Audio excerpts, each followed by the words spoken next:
Good evening, everyone. Welcome to Springfield, Illinois and Sacred Heart Griffin High School as we're here for a neutral site contest between the Illini West Chargers, who will be going left to right on your TV screen. They're in the blue tops, orange pants, and the Tuscola Warriors, who will be going right to left here in quarter number one. They're wearing white tops with gold pants and a black stripe, I do believe. We're about 20 seconds before kickoff. It is sprinkling heavily. Glad we are inside now. I'm Dwayne Hulett. Thanks for joining us. Hopefully we'll stay dry enough to bring you a good broadcast tonight. Have Jenny alongside on the camera, and literally she is alongside tonight as we're standing in the video booth of Sacred Heart Griffin's press box. I want to thank them for the hospitality. Hopefully you folks are able to watch and enjoy tonight's festivities. It'll be the Chargers kicking off to the Warriors here to open things up. Hopefully it stops raining so I can lay the clipboard down.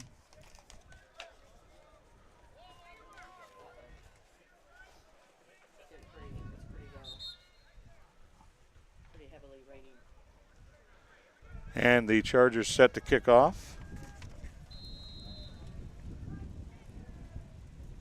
It is raining pretty good out there now, folks. You might be able to hear it hitting the metal bleachers. And there's the kick down the right sideline. It's going to be taken about the 28-yard line.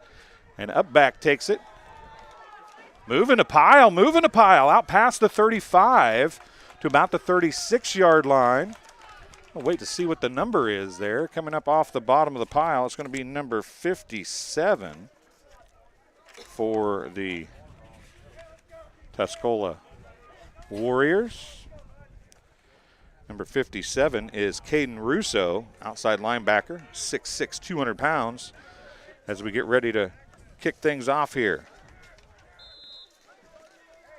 It is Evan Farrell under center for the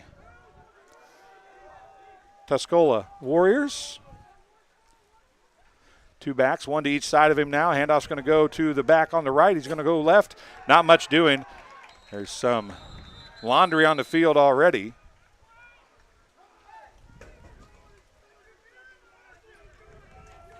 Okay, looks like number 8, Cooper Lyons, no gain on the play.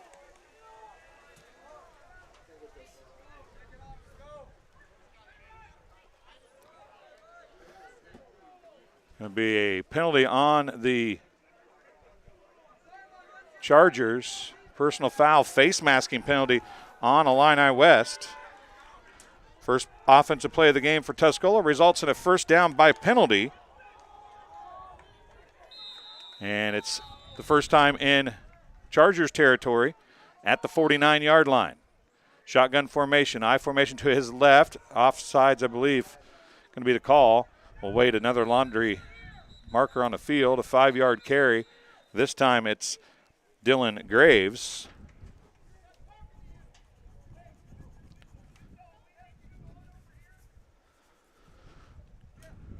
See who it's on. It's a gain of 4 if it sticks. Looks like it might go back, though. The referees are all facing the opposite direction here. They're going to wave it off. I think they might have tried to call an illegal formation thinking the wide receiver outside here was off the line of scrimmage, but they did have a tight end covering the tackle on the left side. This time he'll have to be up on the line of scrimmage. He can't be off. He's got to be up. Yep, he's going to come. The tight end's going to come, and that'll cover the end. Handoff fake. Going to be kept by Farrell. Farrell going to have the first down. Nope, going to be short, I think. Well, maybe not. Pile just keeps moving forward. Tuscola just keeps pushing the pile. It's going to be a first down on a gain of 7 by Farrell. It's 1st and 10 at the 38-yard line of the Chargers for Tuscola. 11-10 to go here in quarter number 1. Thanks for joining us here on TSSR Game Time Live, presented by MDH.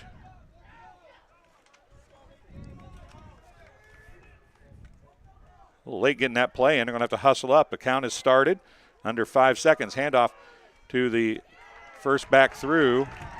Actually, second back through was the split back to the right. Going to be number 33 on the carry. Are they going to give him a yard? Not a full one, so he's going to get no yards on the carry. Number 33 is Titus Hornaday. Second down and a short 10.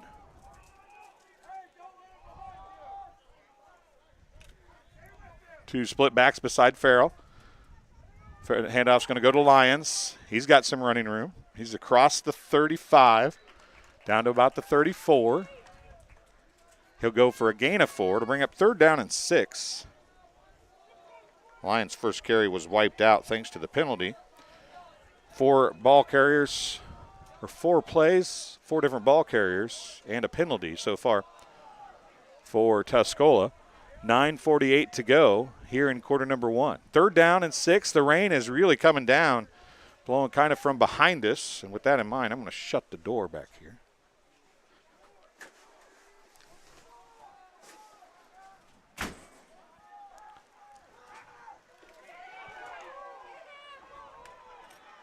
Nice run. I believe that's going to be Lions again.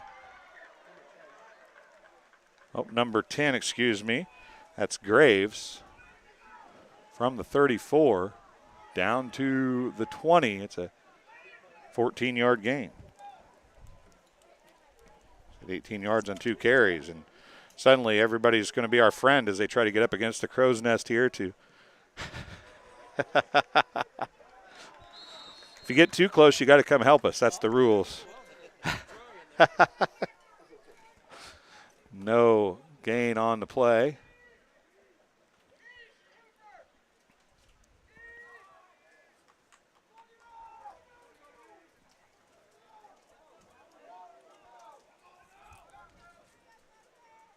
It was beautiful weather right up to kickoff, and then the rain started coming down.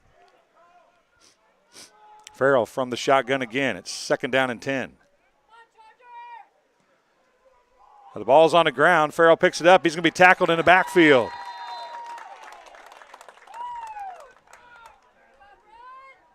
I believe it was Roan Jackson on the stop. A loss of 1 for Farrell. He's got 6 yards on 2 carries. Third and 11 from the 26-yard or 21-yard line, excuse me.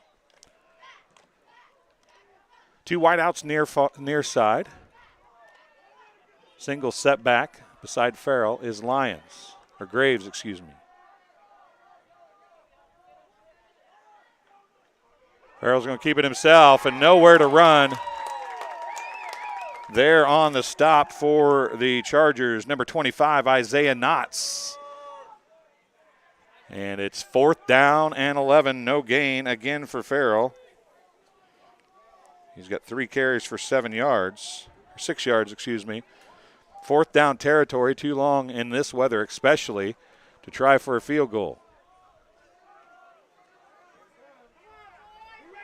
I looked at the radar earlier. I did not think it was going to rain. Knew it did up home. Thought it was going to miss here. I was wrong. Farrell rolls. Nope, drops back, straight back. Screen play is set up, and he overthrows his intended receiver.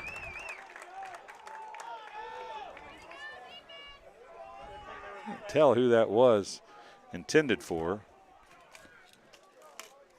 Don't read the number very well. See, it looked like number 19, J.J. Reynolds. It's a turnover on downs for Farrell's first incompletion.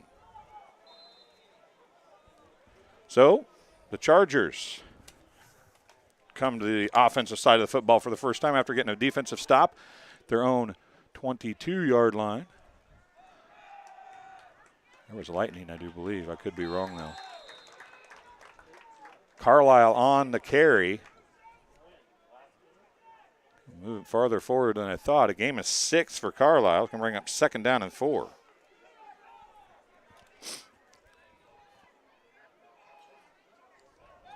Cool October rain coming down. Carlisle is in the shotgun. Handoff's going to go to Johnson. He goes around left side. He's going to be tracked down from behind, trying to find a hole, and it was spread out nicely on the far side by the Warriors. Nick Johnson's going to lose a yard. Can bring up 3rd down and 5.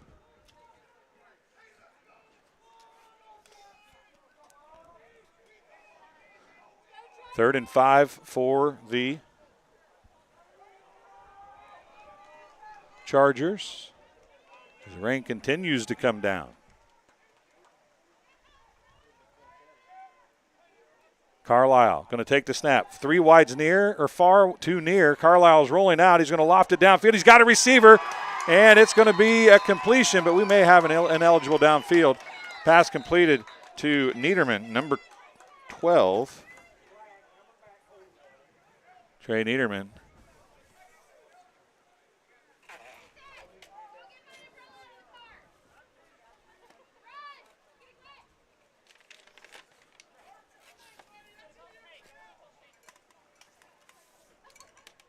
May come back. Might have been calling a hold. I heard somebody in the grandstand say that. Nope, they're going to wave it off. Trey Niederman is number 12. He gets the completion from the 27 out to the 38, an 11-yard pass completion and a first down.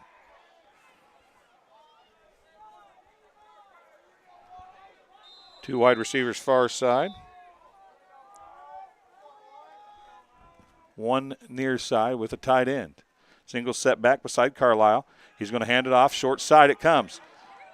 Out to the 40. Johnson on the carry. Mark it right on the 40. It'll be a gain of 2 for Nick Johnson. Puts him back in positive yardage with 1 yard. Down to 5:30 to play here in the first quarter. 2nd down and 8 for the Chargers at their own 40-yard line. Niederman's going to go out wide to the far side.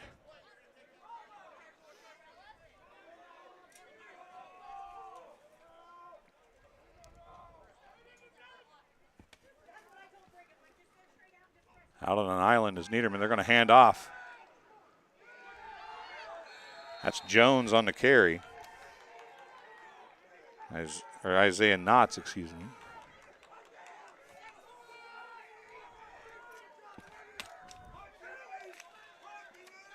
Third down.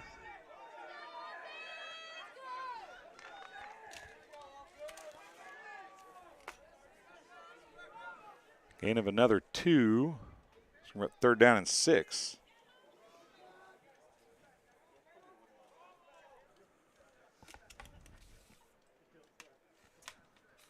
Carlisle, 3rd and long. Fakes the handoff, rolls left this time. He's got some time. Tucks it, trying to run. He's not going to be able to break free, though. Big stop over there by the Tuscola Warriors. Break up 4th down, and you hear him yelling punt. I believe it might have been J.J. Reynolds, a linebacker, with the stop over there. Isaiah Knotts carry before that. 4th down, and they're going to punt. Niederman hobbling off a little bit.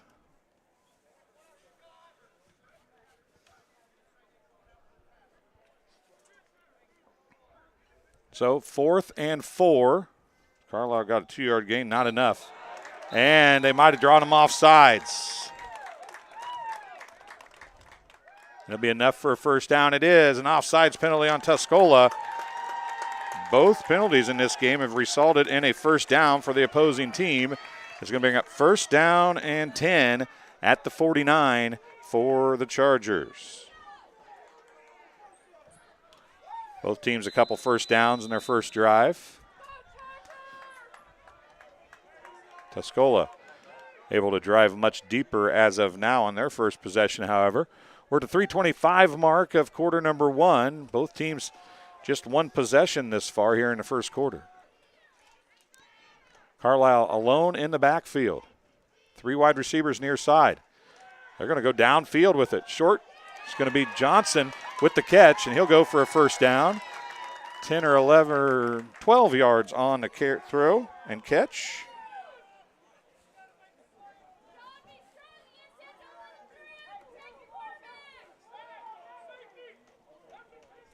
So a first down by pass again for the Chargers.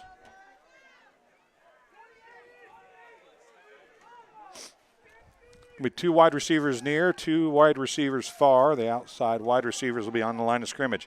A couple flankers, a couple tight ends. Lone guy in the backfield's the quarterback, Ethan Carlisle. He's going to pass it to Johnson. He's going to go for a little bit of a gain. He did toss it. That makes it a pass. Going to be 2 yards on the play.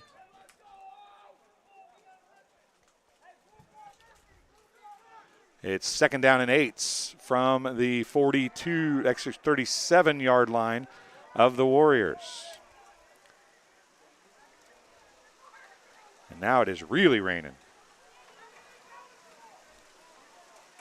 The umbrellas, the coats, and everything else coming out now here at Sacred Heart Griffin Stadium as Johnson's going to go in motion again. Fakes the handoff. Carlisle keeps it. He meets a defender right at the 45-yard line.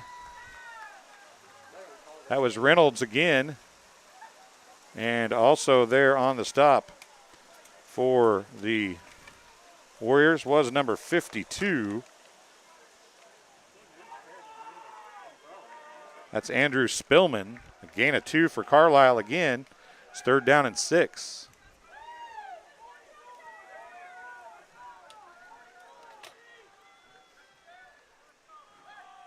.123 to go here in the first quarter. 3 wide receivers near. 1 wide receiver, or 3 wide, 1 near, excuse me. Carlisle pump fakes and is going to be under pressure. Spins out again, but he's going to be met in the backfield and finally brought down.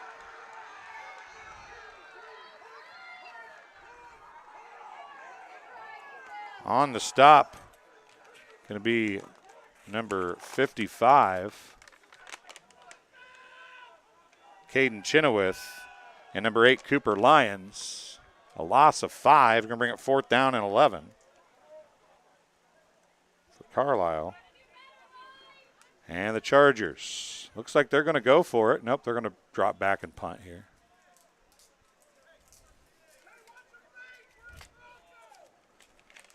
Back to punt it away for the Chargers. Number 3 is Max Kinneman. He's going to be to the up back. It's fake. Not going to be a first down.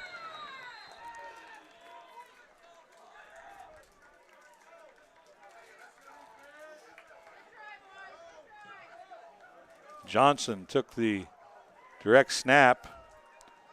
Goes for a gain of 7, but not enough for a first down. It's a turnover on downs.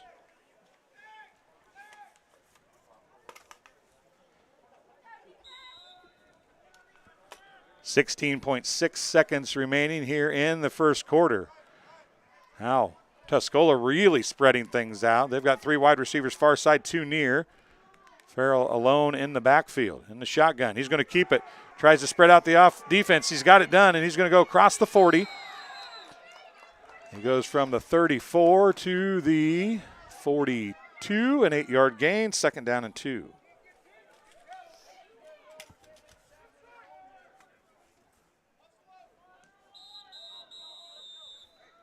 And that's the end of the first quarter of play. The score, the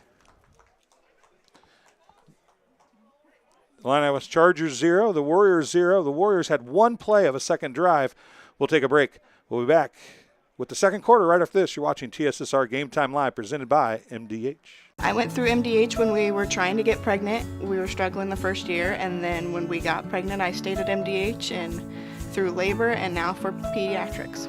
My experience was nothing short of phenomenal. I was met with amazing staff members who helped me through concerns that I had when she was first born, helping me learn how to be a new mom. It was really reassuring and comforting knowing that I had so much support and kindness around me.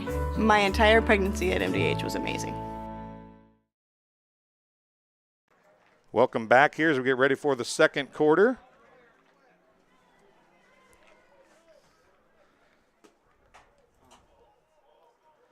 As we get ready for quarter number 2, not a long walk for either team to come over for the second quarter.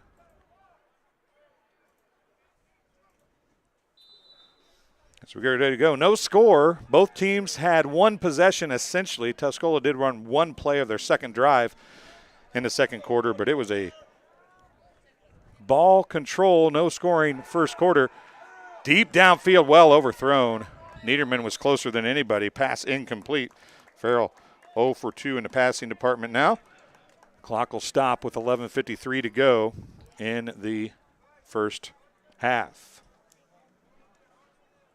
Hop into live chat. Tell us where you're watching from and who you're cheering for. Alex, hi. Thanks for letting me know it was number 19. I appreciate that. We're lucky to be inside, but not the most opportune setup for how I'm looking at the computer and stuff. So we'll get to the live chat whenever possible. Farrell's going to keep it. He'll have the first down on 3rd and 2. He's going to go from the 42 to the 49. It looks like they're going to mark it. A gain of 7 on the quarterback draw. He's got 21 yards on 5 carries. And with 11:40 to go, it'll be 1st and 10 for the Warriors at their own 49-yard line as they approach midfield. Flat ball caught, bobbled but caught, I think. No, dropped. Was it dropped or not? They are walking it back, so it's incomplete. That's a dropped pass that time. What are we doing here? Moving it back to the original line of scrimmage. I kind of dropped it in the middle of no man's land right there. Yeah, got to give the Warriors time to get back to their right side of the football there. Farrell looks at the defense, now looks over to the sideline for the play. A lot of hand signals. Play is in now. Fake the toss forward. Farrell on the handoff. Not much doing there.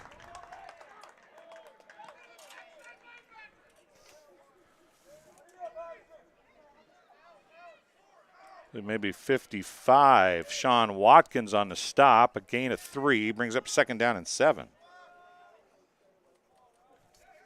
3rd down and 7, excuse me, with the incomplete pass that I forgot about a few moments ago. Yes, Jenny, thanks for pointing it out. I appreciate it.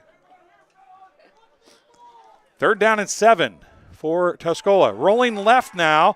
Throwing it underneath. Oh, man, what a almost catch. That was a one-handed attempt. Going to fall incomplete. 4th down. And we'll see what Tuscola decides to do here. 0 for 4. Looks like they're going to try to punt. Clark Irwin from Carthage watching. Go Chargers. Caden Epicite. I can't read that very well, Caden. I'm sorry. I'm watching from Hayworth, Illinois, and the Warriors, since there are in their conference, well, I'm sure they appreciate the help and the cheering. We appreciate you watching for sure. They are not punting, so they're going to go for it. 4th and 7-ish from the 48, and a timeout charge to the Warriors. That's their first timeout. We'll take a break as well, and we'll be right back after this on TSSR Game Time Live, presented by MDH. At Western Illinois University, Leathernecks don't just blend in. Our purple stands out.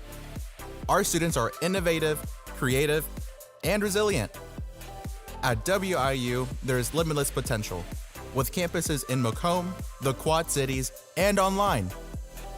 Visit wiu.edu/potential to become a Leatherneck and get an education that stands out.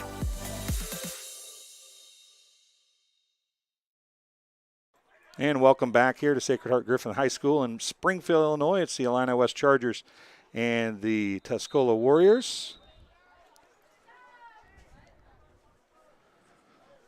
See if Tuscola is going to come out after the timeout and punt. That does not surprise me. They were trying to draw the Chargers off sides, make it a little bit better, manageable 4th down.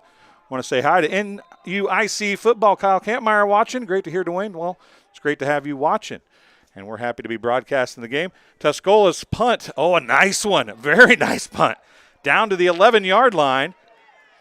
And it's going to be tackled right at the 11. What a punt, and great punt coverage by the Tuscola Warriors. I'm sorry, so far away from me I couldn't see the number, but great punt coverage. Melissa Sterlick is watching from Carthage, says go Chargers. Kyle, we'll see you in person on Sunday, isn't that right? As the I8FA does their first ever playoff show. So we'll talk to some coaches that are in the I8FA playoffs. We'll have some of the guys from Illinois 8-man football fans on Facebook joining us in an interview. Kyle's going to be there in person to do the show with me, so it should be a lot of fun. 2 setbacks. Carlisle hands it off. Not much doing. Man, the running game for both teams has been, outside of the quarterbacks, has been tough. Tough sledding. I believe that was Knotts again, number 25. Apologize for my bad cameramanship if I'm having issues. No, a 1-yard gain on the play.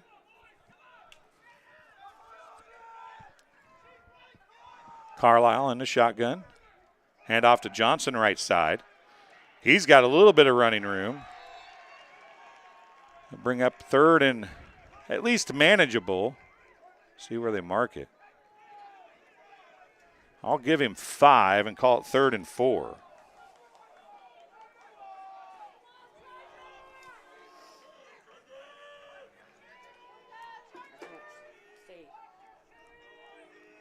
Looks like the rain has pretty much stopped for now. Hopefully it was just a small line through. 2 setbacks again beside Carlisle in the backfield. 3rd and 4. Deep in their own territory. Handoff. Cross the first line to gain, I do believe.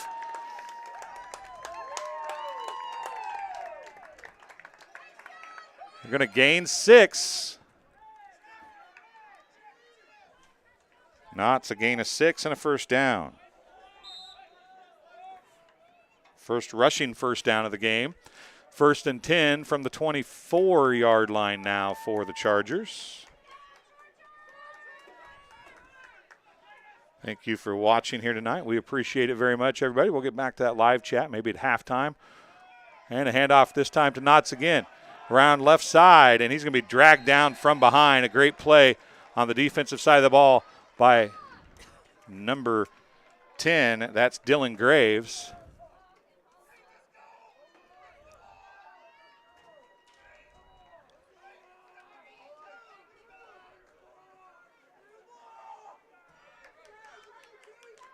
Those Knott's again. No gain. 2nd and 10.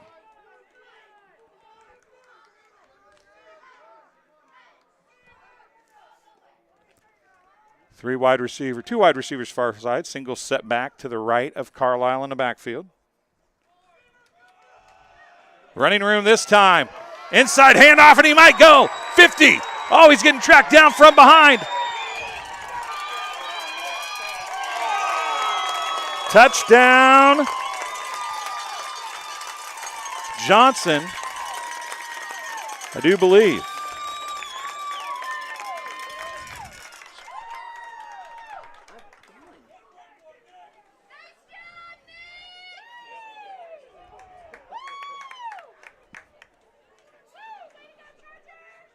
So a 30, 50, 64-yard touchdown run. Hey, who was that? That's what I thought it was. Okay, 64-yard run by Nick Johnson. 77 yards on 5 carries. 7:06 to go.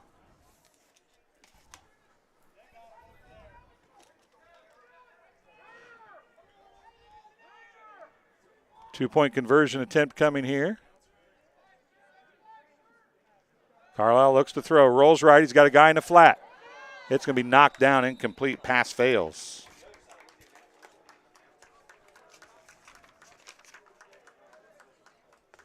So with 7:06 to go, Nick Johnson scores from 64 yards out.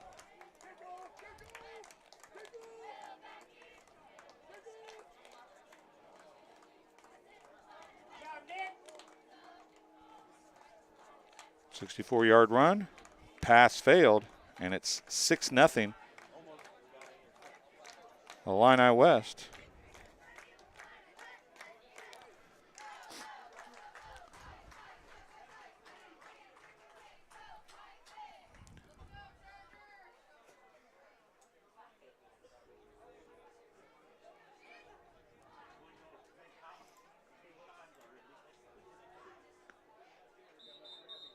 Chargers up 6-0 after the Johnson 64-yard touchdown run.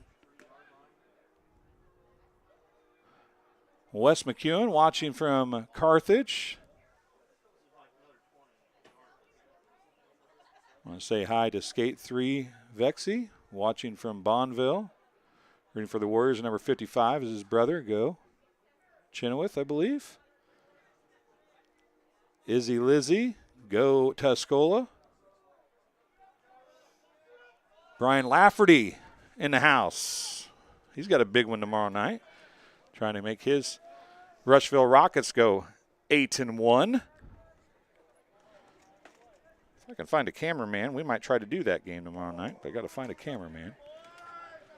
Kick to the 20. And running room around the left side. Still going, 45, near the 50, going to be knocked out past the 45-yard line.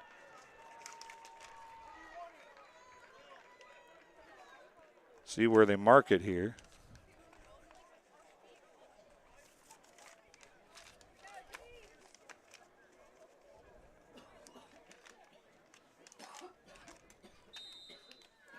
First and 10 at the 46-yard line.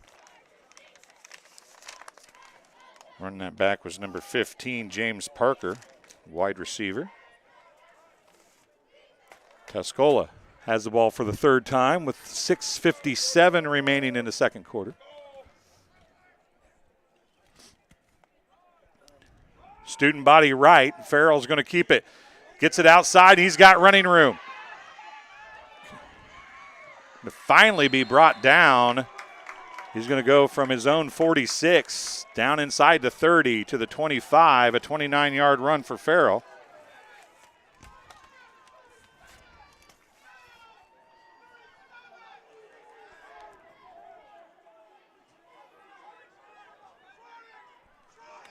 First and 10 from the Chargers' 25-yard line, and just like that, Tuscola trying to even the score here. Approaching the red zone. Two wide receivers going to go back in motion to their side. They'll have to get reset.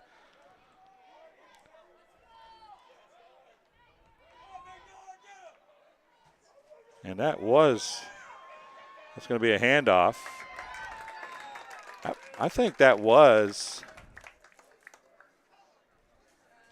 well, I'm not going to say anything. Maybe I'm wrong. There's a short pass on the forward lateral to number 15, Parker James. It's 3 yards. Second down and 7 from the 22.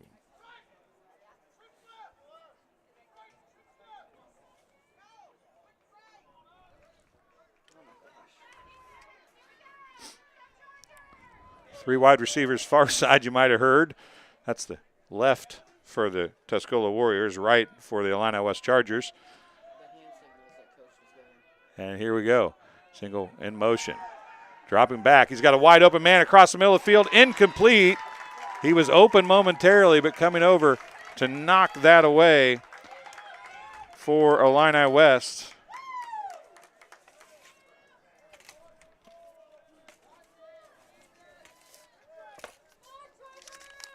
That was number 3, Max Kinneman.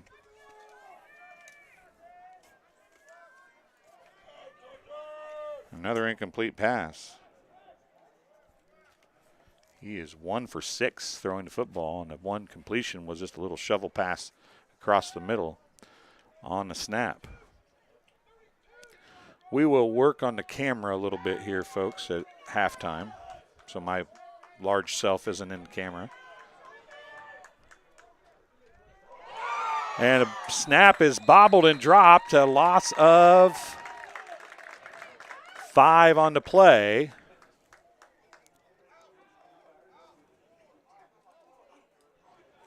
Eight carries for 51 yards. Going to bring up 4th down and 12. Another 4th and long in Chargers territory for the Warriors.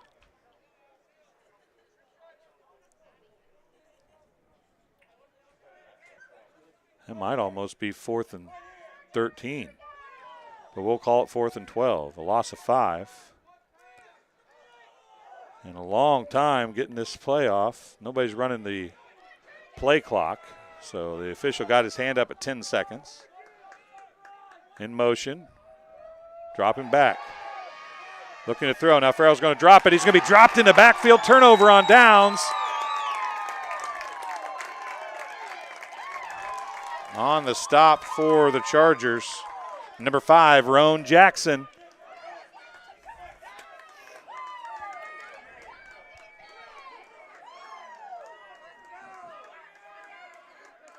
I believe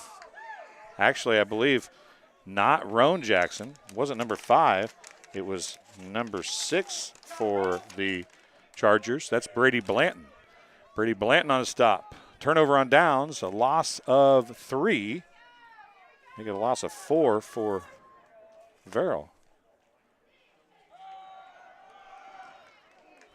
Carlisle.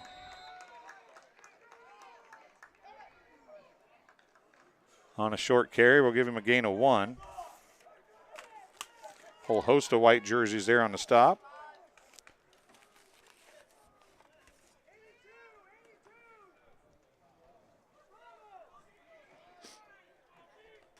Second down and a long 9 for the Chargers. 4:03 to go. Chargers get the ball first in the second half. If they could add a touchdown here, it'd be huge. In motion comes Johnson.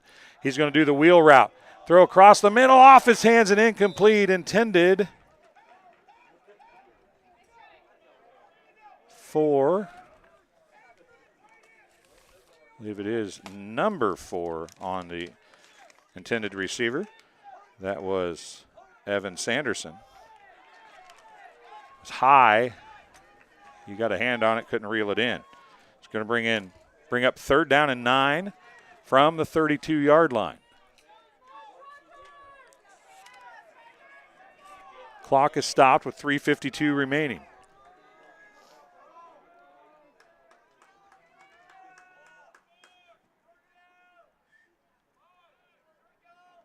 Carlisle takes the snap. Wide screen. Oh, man. Johnson gets the catch, but making the big hit for the Warriors. Number 52, Andrew Spillman. A gain of 1 on the completion, but 4th down and 8.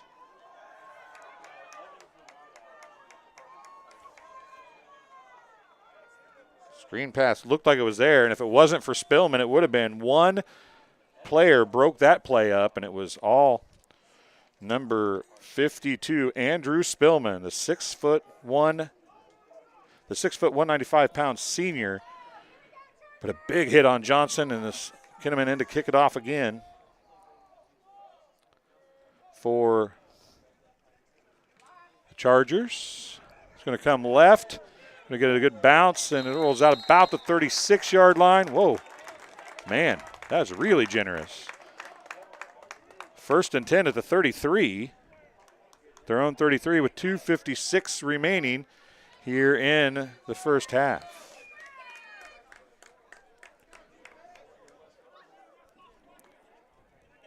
It'll be Tuscola football. Again, they trail by 6-0. Illini West scored on a 64-yard touchdown run by Nick Johnson with 7:06 remaining in the first half. Both teams have had a possession since then. Chargers get the ball first in the second half.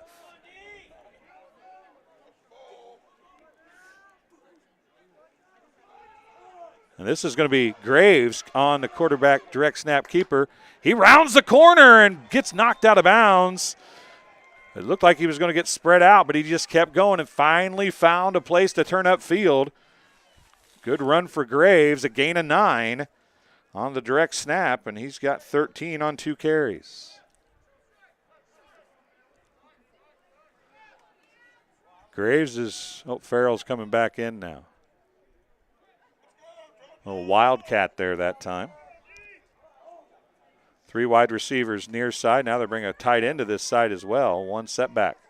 Farrell on the keeper. He's going to be tripped up. What a play in the backfield by the Chargers. No gain on the play.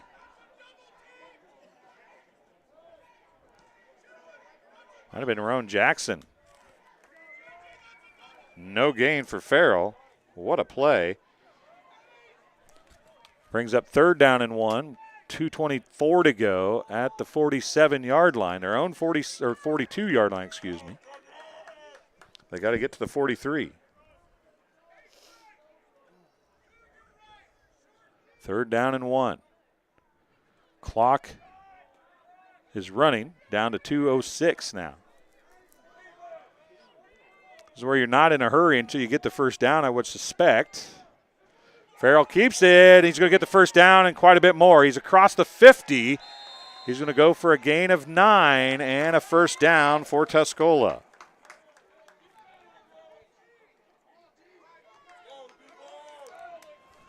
Now Tuscola will probably hurry a little bit as they're under 2 minutes, 1:50 remaining.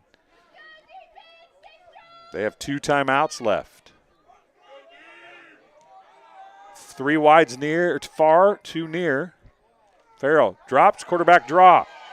He's got running room again, and they might call a hold. This one might come back. Actually, that was Graves on the carry.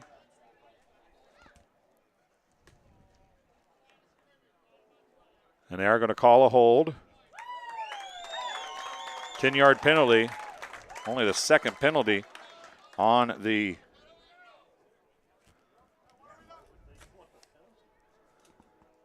going to bring up 1st down and 10 from the 41-yard line with 1:33 remaining.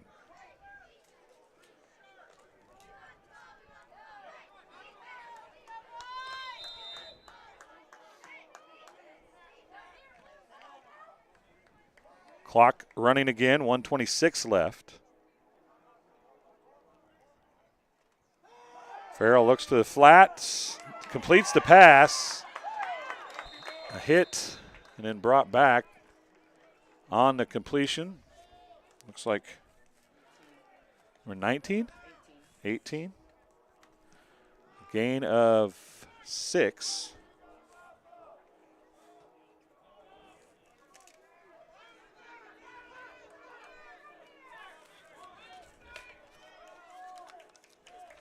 Number 18 is Jaden Connor. Farrell back to throw again. Tucks it this time. Going to go for a short gain.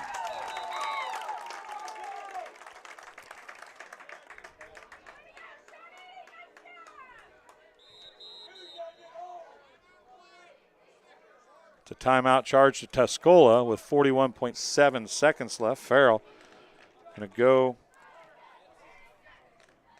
for a gain of 2. Going to bring up 3rd down and 12 from their own 49-yard line. With 41.7 seconds left, they'll have 1 timeout.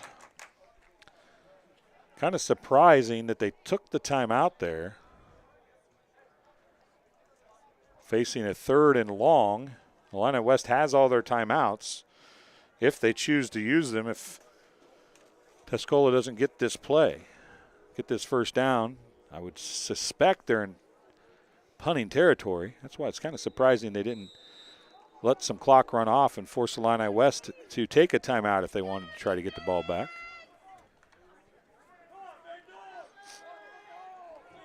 3rd down and long for the Warriors at the 49-yard line on their side of the 50. They were in plus territory at the 49 of the Chargers, but a holding penalty sent them backwards 10 yards. Farrell's going to take the snap from the shotgun. Rolls, nope, drops straight back. Now he's going to roll right under pressure. He's going to throw it downfield. He's got a wide open receiver. He's at the 25-20, down inside the 20. Pass is completed.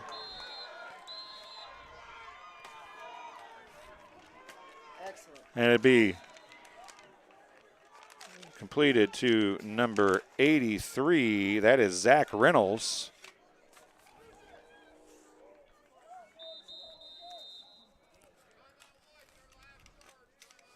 And Tuscola is going to take their last timeout. Reynolds catches the pass. Throw him down at the 18. Makes it a 33-yard completion.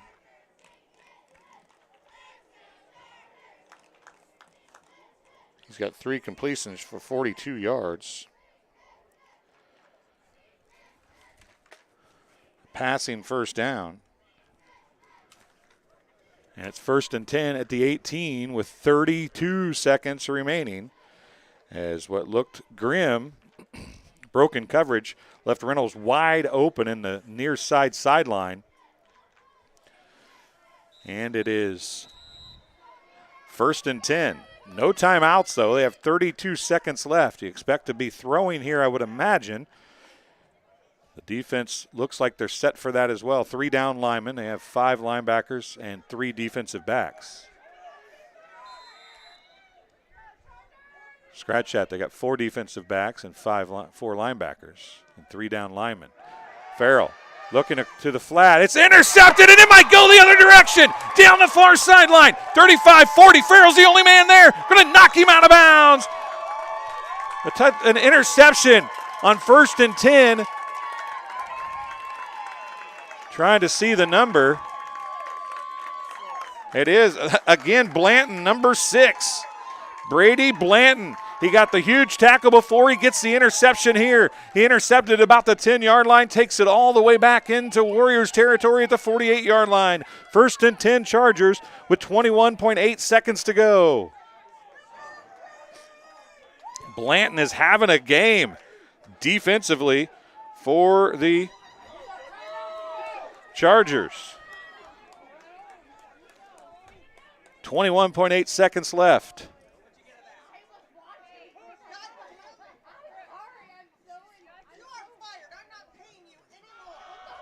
Johnson's got running room around the right side. He's down near the 40.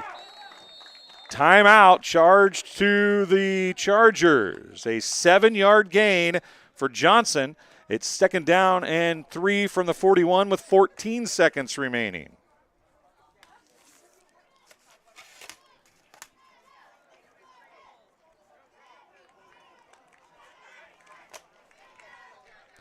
So, timeout Chargers, 14 seconds left. Man, what a change of momentum after a 33-yard completion for a 1st down inside the red zone of the Chargers for the Warriors. The next pass is intercepted by the Chargers' number 6, Brady Blanton. The 6', 170-pound senior has got a tackle for a loss on a 4th down play. Now he's got an interception in the red zone. And the Chargers lead by 6. They get the ball first in the second half. They have a 2nd and 3 here. Be huge if you could get something to happen, but man, you don't want to make a mistake here and let the Warriors get something cheap at the end of the quarter. If you're the Chargers, the Warriors want to look like they're going to play a little bit of prevent defense here. They don't want that score. The Chargers get the ball first in the second half. Single setback with Carlisle in the backfield's Johnson. 14 seconds remaining.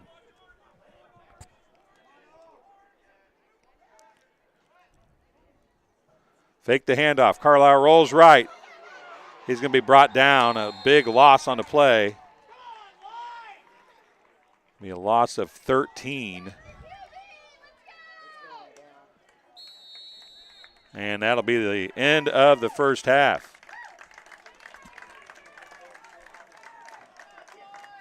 A loss of 10, actually, for Carlisle. Got 6 carries for -4 yards. That's how the first half comes to an end, though. The Chargers lead the Warriors 6-0 after 2 quarters of play here from Sacred Heart Griffin High School. You're watching TSSR Game Time Live presented by MDH. We'll take a break, and then we'll come back with a special halftime interview from our friends at McDonough District Hospital, and we'll come back with some halftime stats after that. MTC Communications is building a high-speed fiber network in our community, and we're putting priority on the areas with the greatest interest. That means we need your input to let us know you want us to build fiber in your area first. Experience the speed and convenience of fiber internet by visiting our special website and registering. Let us know you want fiber internet today, and make your voice heard. And welcome back. I'm here with Emily Alden now. And Emily, patient advocate, is that right? Yes, that's correct. That sounds like a title that encompasses a whole lot. Let's first put it in simple words if you can, and then we'll kind of go in depth with it a little bit. Yes, as the patient advocate, there is a lot to do in the role, but it's a fantastic opportunity. So generally speaking, I will help patients. I will talk about the service that they have here and just in general measure the patient experience for the entire organization. Well, speaking of knowing the entire organization, kind of the theme has been everybody knows everybody at MDH because you're a smaller rural hospital, even though MDH offers a lot. You literally have to probably know everybody or most everybody because you need to know what each thing's going to happen if that patient's dealing with it. Yes, that's very true. When I first stepped into the role about a year ago, it was really an interesting and fantastic opportunity to get to know all of the departments, how they work together and individually, and just to see the well-oiled machine. Well, patient care, obviously, at a hospital is key. You're a key part of that. What is it about patient care at MDH that makes MDH special? Service excellence internally to provide the best patient care is top of mind here for all of our staff across every single level, every single department, and the organization as a whole. It's a big focus. So we make sure that we take care of our patients and that they have the best experience possible. We're very open to feedback. We always want to improve in areas that we can improve. So we always have open ears. We always appreciate the feedback that we receive. You are working with all departments. And when a patient comes in, let's say they come into the ER and then they come to ICU and then they go to the floor, your job kind of is to let the patients know what you can do, right? Or what you offer, or what they can do. Am I missing that? Is that correct? Yes, actually, our case management department is instrumental with that side of things. Every once in a while, I'll step in and just check in on patients, see how their experience overall is going, to collect that feedback and see if we can implement any changes to make it even better. So you deal with patients in so many different departments, and really they can go all the way from getting here in the ER to physical therapy on the way out, right? Yes, absolutely. So MDH has a lot to offer our patients. So while you're here, if you're just running in for some outpatient tests, whether it's lab work or visiting our radiology department, convenience clinic, visiting your primary care provider over at MDH Family Clinic, emergency room, labor and delivery. There are so many different departments that work so well together, and our team is a family. The organization in itself is a family, and so everybody does a great job at trying to understand what departments do that aren't their own, so that way we can make it a seamless experience for our patients. Well, and then as a patient advocate, right, you just kind of all that together and look at it, right, and then see as patient A comes through, what can we do to make patient B, who might follow them, a little bit better next time? Absolutely. So as you do that, what kind of things do you look for? I mean, what I would imagine with MDH as it continues to improve, mm-hmm. you start looking for smaller things, right? So the obvious things are maybe gone. So then you start looking at little things to make the sometimes the worst experience of their life, right, a little bit better as they work through. Yes, most definitely. So you never know what kind of day somebody's having when they walk through our doors, and you don't know what they're necessarily here for. So it's important to keep an open mind and take a look at what can we ask them that's specific to their experience. Why are they here? Comfort them and make sure that we ask the right questions so that we can purposefully pull out information that we can work on. Yeah, and I think we've talked a lot about different things from different people. Besides Bill, the CEO, you're the one person that kind of helps with, like, it gets your hands in a little bit of everything as far as the patient is concerned. Everybody's talked about it being a family, and you've even mentioned it being a family. Does the fact that everybody knows everybody as far as employees, from the CEO down to the CNAs, does that kind of make your job a little bit easier? Absolutely.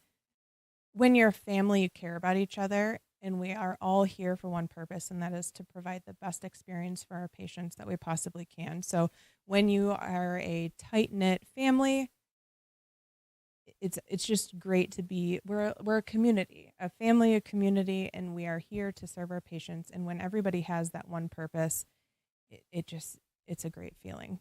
Well, Emily, I appreciate you stopping and talking to us, and keep fighting for the patients. Yeah, absolutely. Thank you very much. We'll be back after this.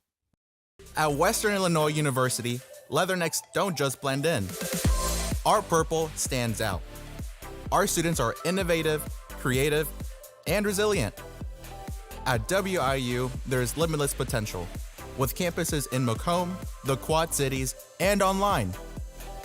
Visit wiu.edu/potential to become a leatherneck and get an education that stands out.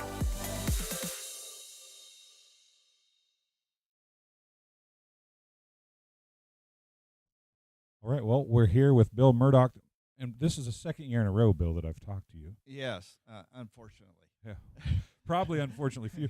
I think you might have been the most talked about interview of all of our MDH interviews last year, though. I don't know whether I need to be proud of that or ashamed of that. I don't know which one to go with.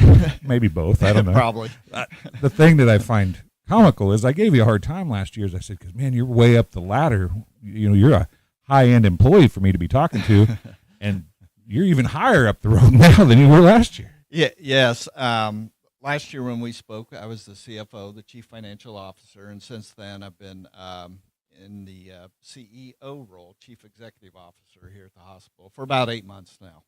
Well, not to toot your horn, but everything I hear is good coming out of MDH since you've taken over. So what was your mindset when you stepped into that role, and what do you see MDH doing here? Well, I've never had aspirations to be a CEO of a hospital, but we have a great team here, and I just felt it was that time in my career to step in and take over and see how it goes. We have a great team here at MDH, very proud of everybody. They're very passionate and have a lot of pride in the organization. So it just made that job so much easier for me to step into my new role. Yeah, it's easy to work with people who want to do a good job, isn't it? And it seems like everybody I talk to here is that kind of person. Absolutely. Absolutely. Everybody's engaged, and they want to do well, and they want to succeed. And we want them to succeed here at the organization. I think MDH has always had a pretty good name in the area. What are you trying to do for MDH to even step that up a little bit more? Right. So Pat Osterman and myself, we've done a lot of community relationship building, reaching out to the community leaders, reaching out to our competitors to see how we can work together better to be a stronger organization overall. Yeah, strong organization, and you guys continue to add pieces and parts. You've expanded to Monmouth. We talked a little bit about that with your urgent care and physical therapy. The pharmacy is looking really nice right now. Right, and it's ready to come online. The construction's finishing up this week, and then next step is to get the certifications, inspections going. So we should be open for business later at the end of this year or first part of January. So we mentioned last year you're relatively local to the McDonough County area. So you're one of the first CEOs that I remember that's local to McDonough. You have like a foothold in the area.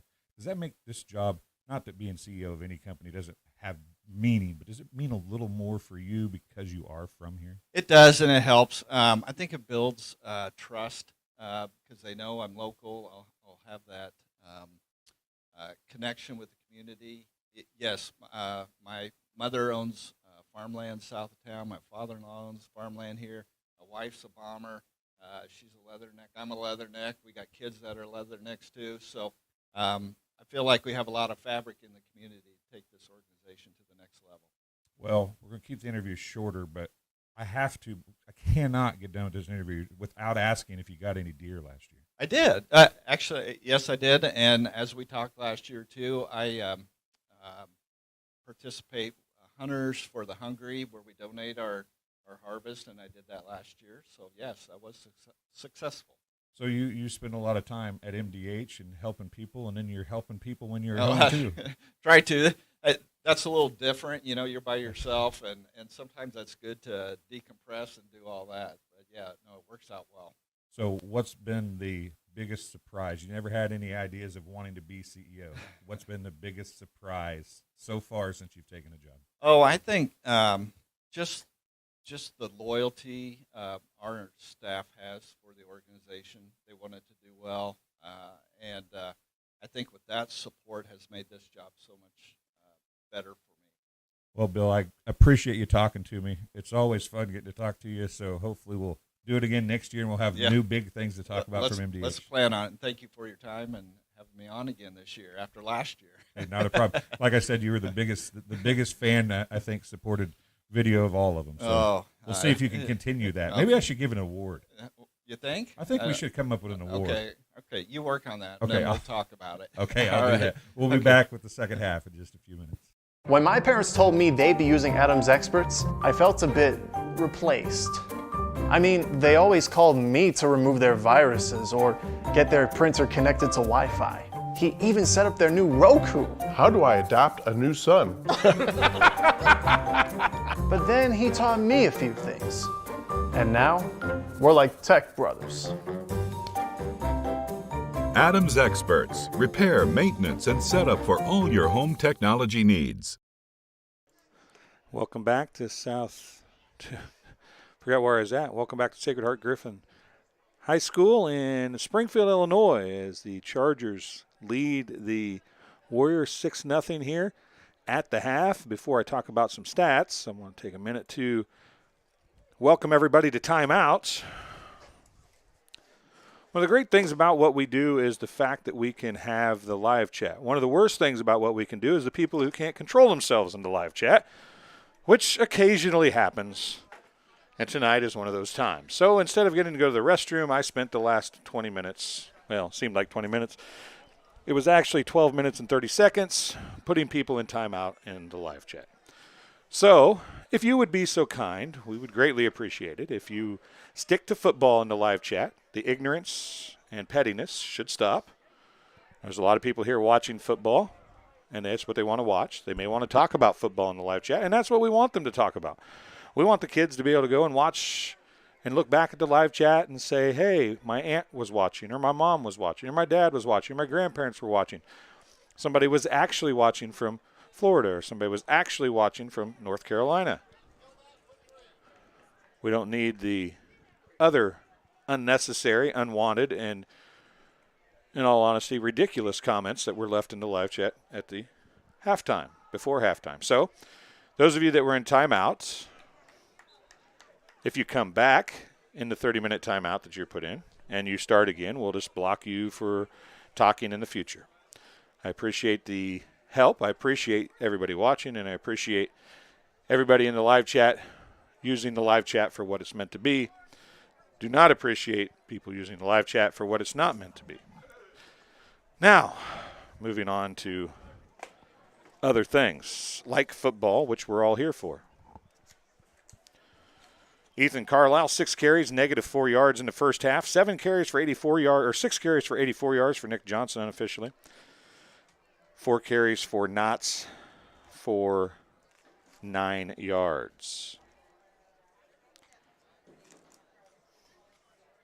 89 yards for the team on 16 carries for Illini West. Ethan Carlisle, 4 for 4 for 26 yards. Johnson has 3 catches for 15. Niederman has 1 catch for 11. For Tuscola, Illini West had 1 carry for 15 yards. Sorry, did you guys have to listen to my scolding on the...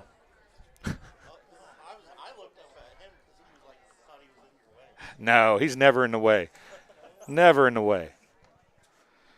For Tuscola, Graves had 2 carries for 13 yards. He did have another nice run that was brought back with a holding penalty. Lyons had 3 carries for 18 yards. Verrill had 12 carries for 58 yards. Titus Hornaday had a carry for 0 yards. Verrill was 3 for 8 for 42 yards. James caught a pass for 3 yards. Connor 1 for 6. And Reynolds a big first down for 33 yards that was then turned into an interception. We're heading into the third quarter.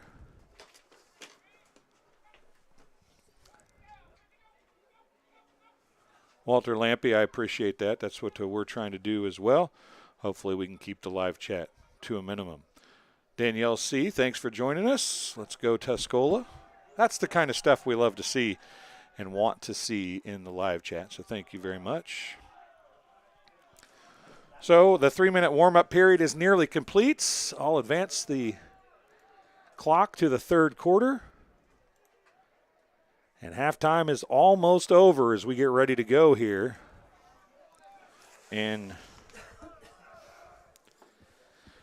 Jenny about fell and about knocked my head off at the same time right there, as we're in a odd setup here tonight. A great place. Thankfully we were here because of the weather. But we are happy to be here as Illini West just got out, did about 5 jumping jacks, and that's their warm-up for the 3-minute warm-up period. Just realized I didn't even take a drink at halftime.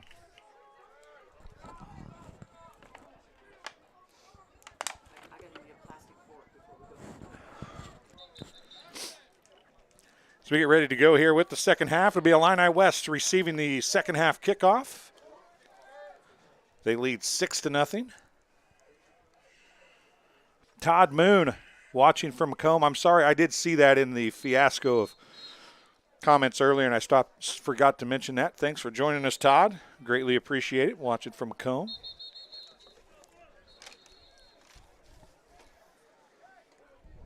I meant no offense to those of you that were using the chat in the proper way.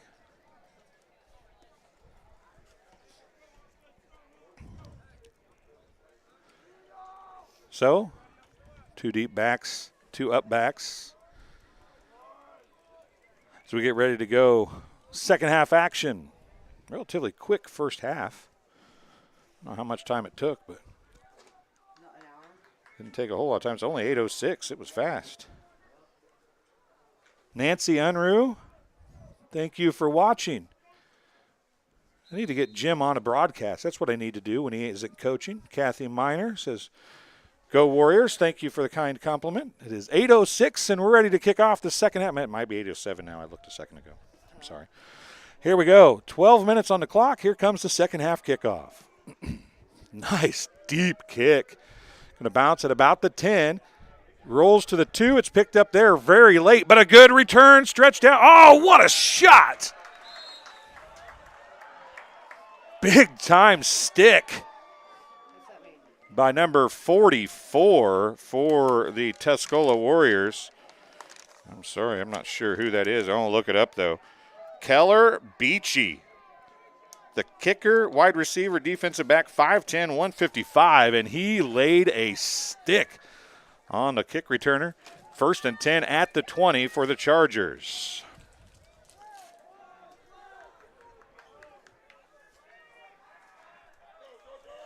Two wideouts near side. Country Fun watching from Elmwood. Handoff's going to go to, nope, it's going to be Carlisle keeping it. Not much there. He sidestepped about 3 people just to get back to the line of scrimmage. They have keyed on Ethan Carlisle all night long. He has not had a whole lot of success. His longest run is 10 yards. Scratch that. Longest run's negative 10 yards is what I was looking at. 6 yards is his longest run. That was the first run of the game for him. And he's been 2 or less ever since that point. Yeah, there's been a couple sacks in there which have hurt his total as well. So it's 2nd down and 10 from the 20. We did adjust the camera a little bit as well, so hopefully you can see a little better. There's Carlisle right up the middle, and he's got some running room this time. His longest run of the game, possibly 7 yards. I think they're going to make maybe 8. We'll see where they mark it. Give him 7. It's 3rd down and 3. 3rd and 3, that gives him a total of 3 yards on 8 carries after the 7-yard gain. 10:45 clock running here in the 3rd quarter.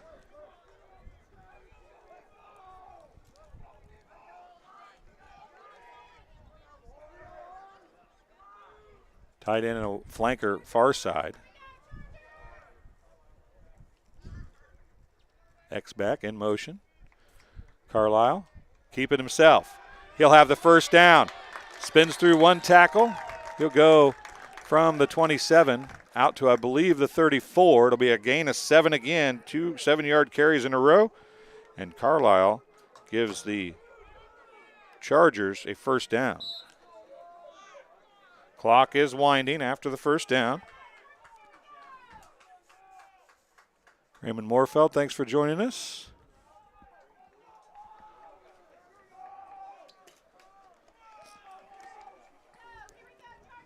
So 2 wideouts far side. Carlisle looking at the wristband, telling him to play. In motion goes Kinnaman. They're going to throw it backwards to him. That's a lateral, but he catches it. It's going to be across the line of scrimmage, a gain of about 5. I'm sure they're going to call that a pass, but that was backwards. I'm pretty positive that would have been a fumble had he missed it. We'll give him a pass nonetheless. Kinnaman gets his first completion.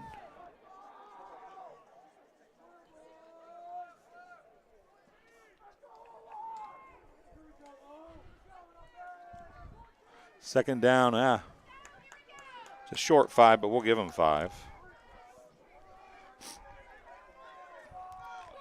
Second down and a long 5 for the Chargers.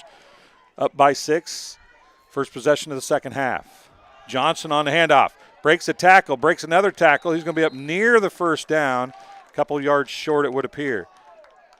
Well, maybe 1 yard short. We'll give him a gain of 4.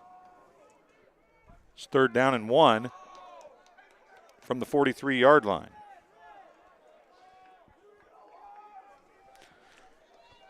Big 3rd down here for the Tuscola defense with 8:40 to go in the 3rd quarter. They want to change the momentum. This would be a great time to do it on the Chargers side of the 50. 3rd and 1 for the Chargers. Carlisle in the shotgun. He's going to go straight forward, and he'll have the first down. He's up near the 50 if they give him forward progress. And they will. That's going to be a 2-yard gain for Carlisle and a first down for the Chargers. 8:18 remaining. First down at the 45-yard line for Illini West. It's their own 45.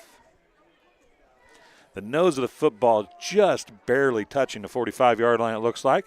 Clock running as we approach the 8-minute mark of quarter number 3.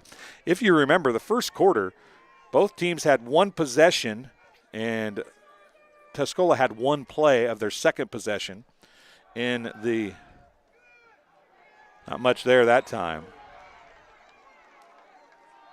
With Johnson on the carry.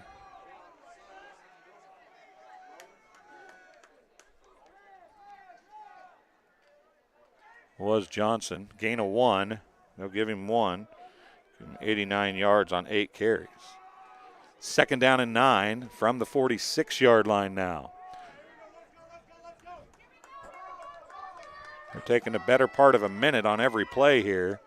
Carlisle looks at his wristband one more time. 7:15 remaining here in the 3rd quarter.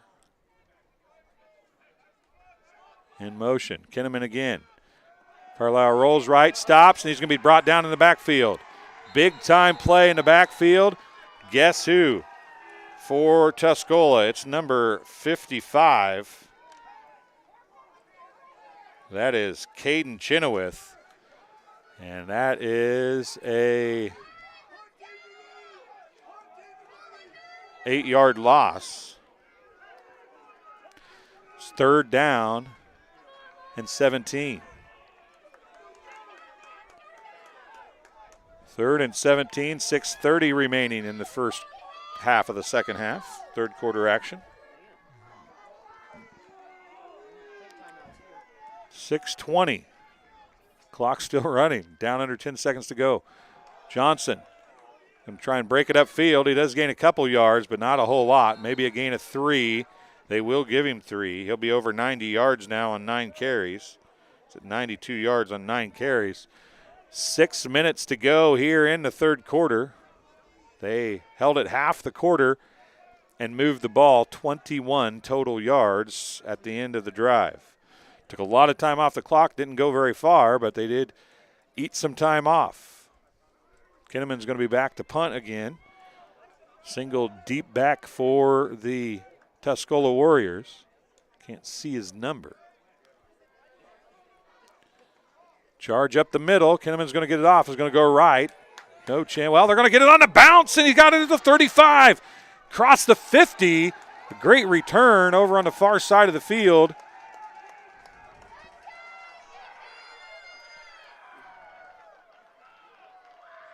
So number 15 on the return. That's Connor James, I believe. Parker James, excuse me. Parker James on the return. He takes it all the way back from the 35 to the 48 of the Chargers. So Tuscola, their first drive of the second half is going to start in plus territory at the 48 of Illini West. Down by 6. The Warriors have the ball in great starting field position here. Chargers defense is going to be tasked to try to get the ball back. 3 down linemen again for the Chargers. Farrell pumps right, throws left. Oh, that's offensive pass interference. Yep, there comes the flag. That's going to be offensive pass interference. 2 hands in the middle of the back of the defender. I can't see the number on the defender. Maybe Kinnaman over there. Or 40, actually it's up by the white hat right now. Number 44 possibly, 48. I need a spotter. It's either Jackson Van Fleet or Stronger. 48, it was Stronger. It will be offensive pass interference. That was about as blatant of offensive pass interference as you're ever going to see. It was 2 hands splat in the middle of the back.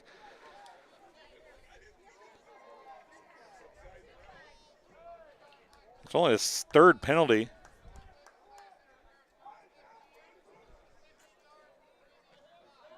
$15 yards from the previous spot.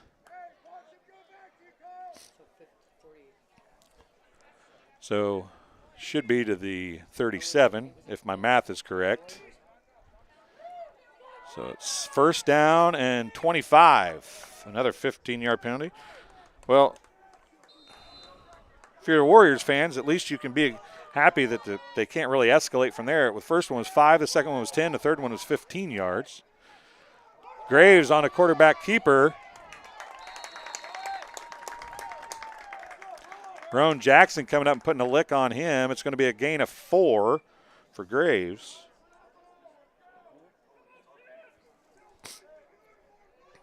That was against Warriors? Yeah, really just a gain of 3.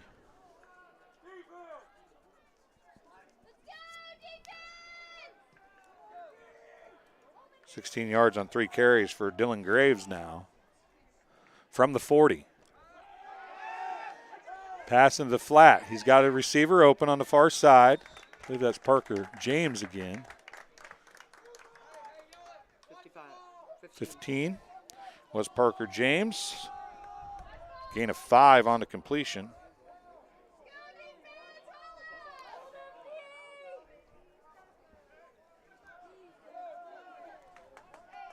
Third down and 12.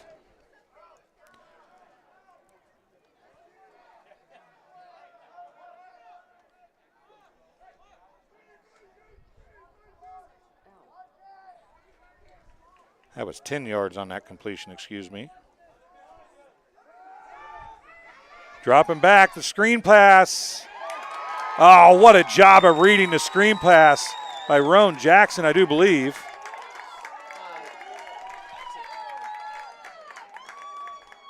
It is Roan Jackson that time was chasing, and then the pass is completed to Dylan Graves. It's a loss of 1.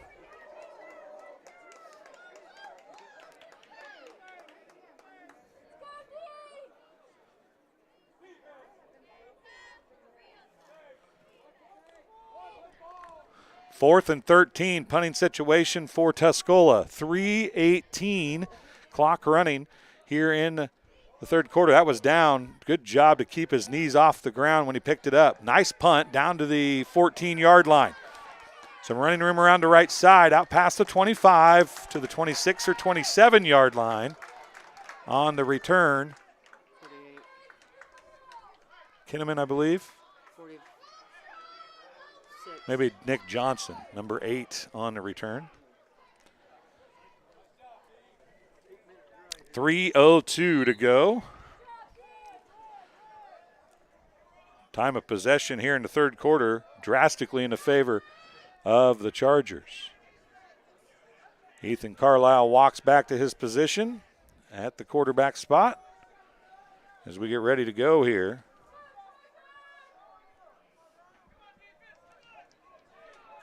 So we quickly work through the third quarter again. 3:02, first snap.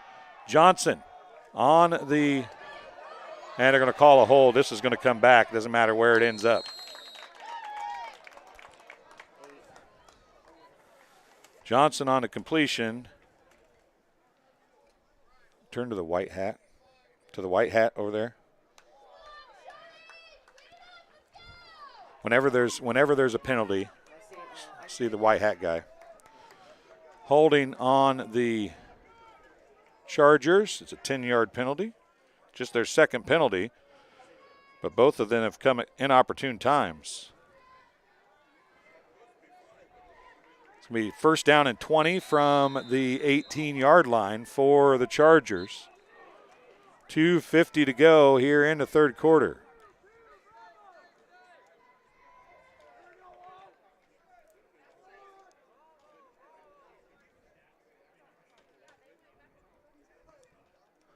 Carlisle. Hand off to Jackson around right side. Cuts it upfield. Breaks one tackle. Breaks another. He's going to be out past the 20.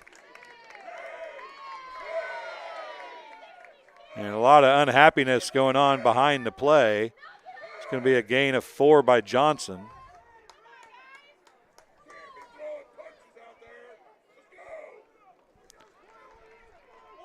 A little extracurricular activities according to the Chargers fans on the near side.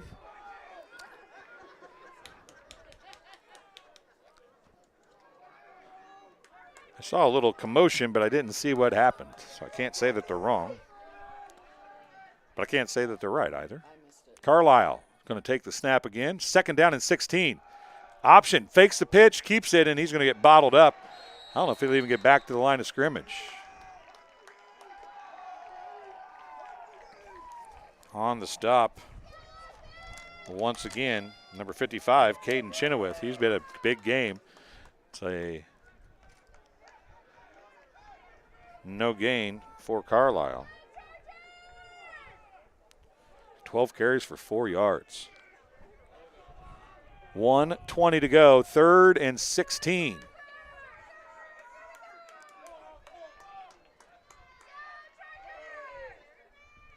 Carlisle drops back, looks left side. He's got a receiver there. Oh, what a defensive play.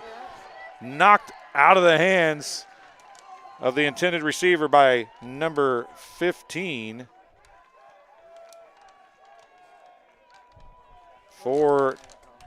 That is Parker James, knocking that one out of the hands of the intended receiver. That's the first incomplete pass of the game for Carlisle.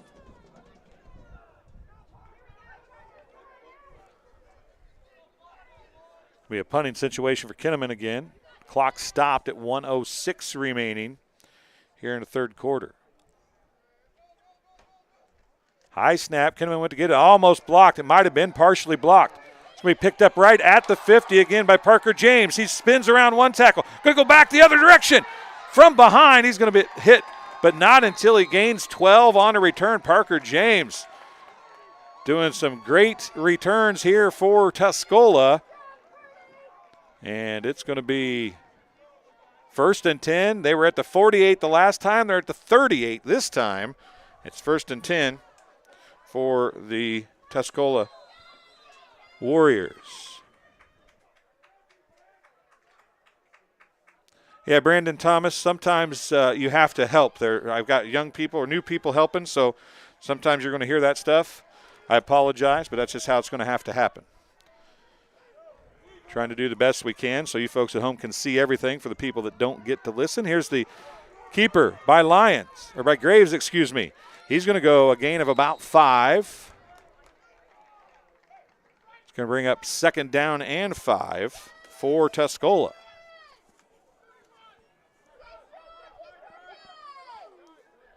Graves has 4 carries for 21 yards unofficially.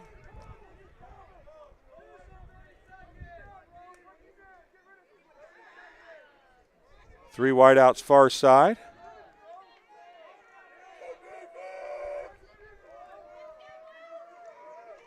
Graves again on the keeper. He's going to go for a gain, a much shorter gain, maybe a gain of 2. We're up 3rd down and 3. 3 seconds, 2 seconds, 1 second. That's the end of the 3rd quarter of play. The Chargers still lead 6-0. As we get ready to head to the 4th quarter, you're watching TSSR Game Time Live, presented by MDH. It was the community that really drew me back to Macomb. I'm from a small community, and I'm from a farm family, and ultimately I always wanted to practice in a place like that, and I felt that I had the ability to connect to people who with a similar background from me, and the fact that the staff members at the hospital and the support, all the support staff at the hospital was also focused with the goal of patient care. It felt like it just all came hammered at home for me. Well, I've always had an interest in the medical field, and then growing up I actually went through physical therapy myself for an injury, and that got me back to playing my sports and the activities that I loved. So seeing that firsthand, I got to see how much physical therapy could really benefit others. And welcome back to Sacred Heart Griffin High School here in Springfield, Illinois, as we get ready to go with the 4th quarter. Brandon Thomas, I understand it's not professional. Professional as you see it, and it's probably not professional as most people see it, but we are learning on the go as we add new people to our list of help. And sometimes you just unfortunately have to do things that don't seem the normal. What we're doing is not the normal either. So we do the best we can here, and I want to thank Jenny for coming on board. This is the 3rd football game, or second football game she's ever shot. So she's not a huge football fan. She's a friend of mine that is helping, and I appreciate her help. And she's trying to get better, so we're trying to help that in any way we can. And most people that would talk to me probably don't think I'm the most professional person anyway. That is not right. That is not right. The chains are backwards. It was 3rd and 2. Now it's 3rd and 8. Am I wrong? Oh, they did throw a penalty. That's what it was, a 5-yard penalty. Verrill's going to be brought down in the backfield. On the stop for Illini West, it's going to be number 50, Justin Baxter. A loss of 4 for Farrell. 54 yards. I apologize. While I was doing the computer stuff, I missed a 5-yard penalty. So we're at 4th down and 12 for the Tuscola Warriors from the 40 of the Chargers. Dropping back again, in pressure again, and he's going to get brought down in the backfield one more time. This time, getting the job done in the backfield is Isaac Jones, number 71. And from the 40 all the way back to the 49, a loss of 9 more, and a turnover on downs.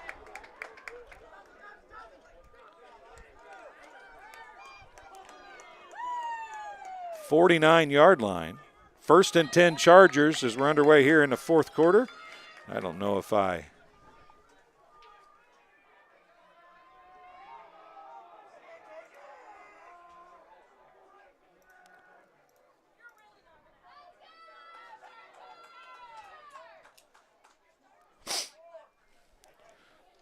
Carlisle's on the keeper to the 50. Gets across the 50.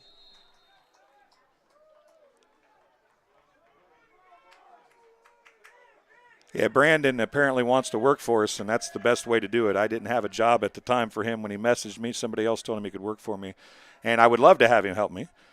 But unfortunately, I don't have a camera person to use him right now. But if he wants to do a camera, I'd happy to have him. But I don't know after comments like that if I'd really like to have him or not. 2-yard gain for Carlisle. 2nd down and 8. 13 carries for 6 yards. Walter Lampy, I appreciate it. Lane Johnson, I appreciate it. Kerr 0961, I appreciate that as well.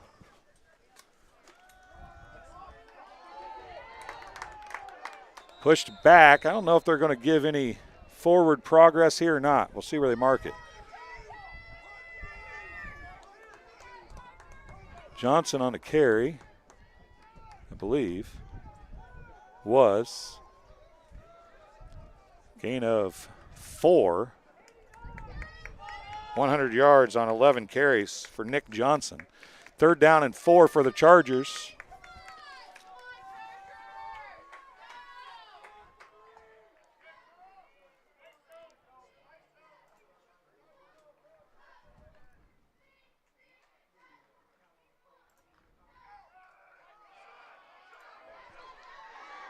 And strung out on the far side,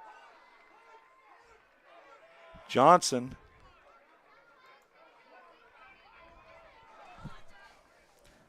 Going to be brought down.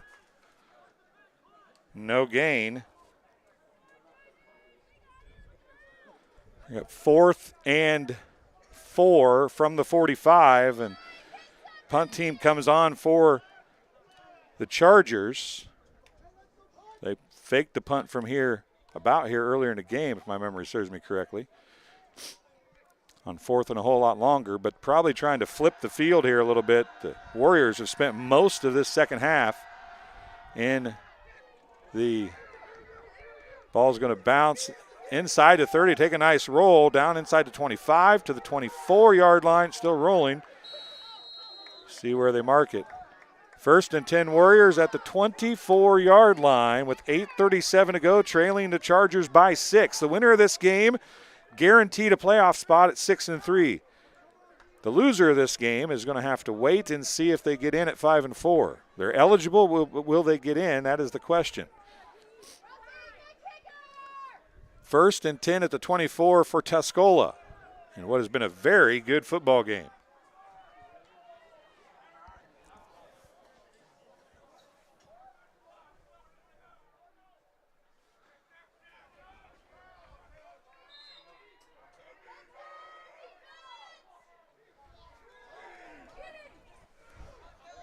Oh, breaking a couple tackles and coming and taking a big lick.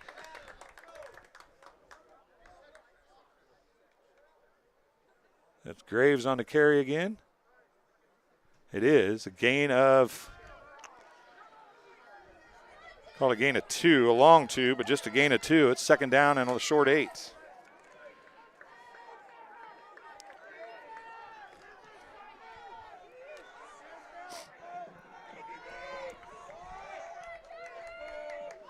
Two setbacks on each side of Farrell. Graves on the end around. He's got some running room. He's going to have a 1st down and a lot more. Across the 45, across the 50, into Chargers territory. From the 26, 24 plus what here? 24 plus 2 is a 26-yard run and a 1st down for Dylan Graves and the Warriors. 51 yards on 7 carries. Now 1st and 10 with 7:35 to go in the 4th quarter. Defensive have controlled this one for the most part. Titus on the carry. That's Titus Hornaday. He's going to go for a gain of 2. He's got 2 carries for 2 yards. not getting in a big hurry here, maybe a little bit more of a hurry than they've been in, but there's 7 minutes to go. You have to think they need to score on this drive. Outside this time. Oh, what a cutback, but a better job of defense for the Chargers.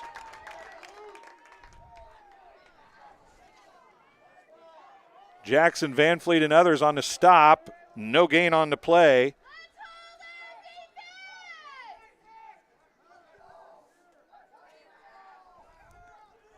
Third down and 8 from the Chargers 46 for the Warriors.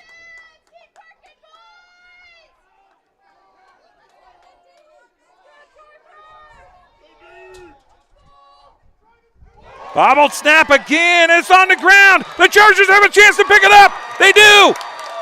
One man to beat at the 10, the 5, and that's where he'll be brought down. Try to see who come up with the ball. Ron Jackson, I believe.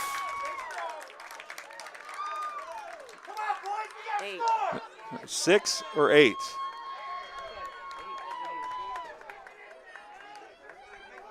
It was Nick Johnson with the fumble recovery and the return down to the 5-yard line. First and goal, Chargers with 6:13 to go.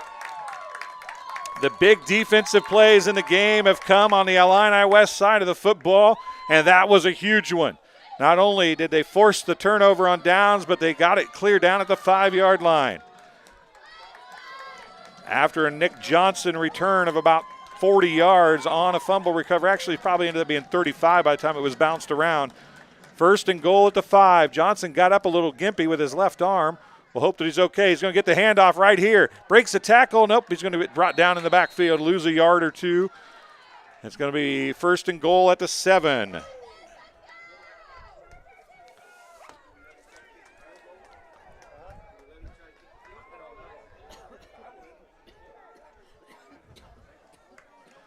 Well, make it at the 6. At the 6, a loss of 1.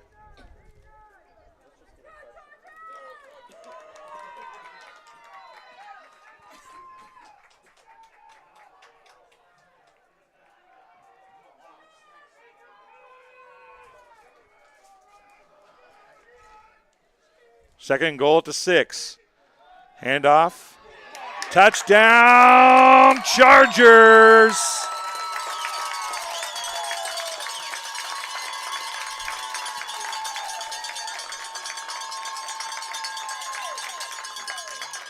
Nick Johnson, I do believe, on the carry. A 6-yard touchdown run. And with 5:24 to go, the Chargers lead by 12 after the touchdown by Nick Johnson.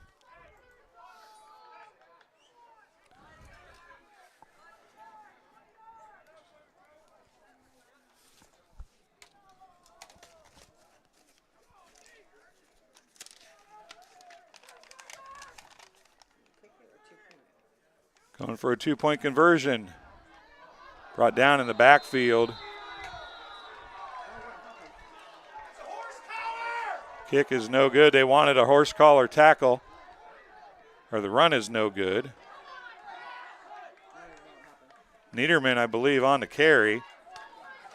On the stop, number 77, Braden Weaver. Run after was no good.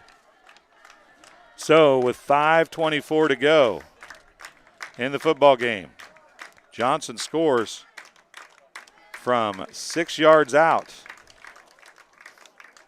And the Illini West Chargers, after the run failed, lead 12-0. You're watching TSSR Game Time Live, presented by MDH. We'll be right back after this. I chose physical therapy because I knew I wanted to be in the healthcare field.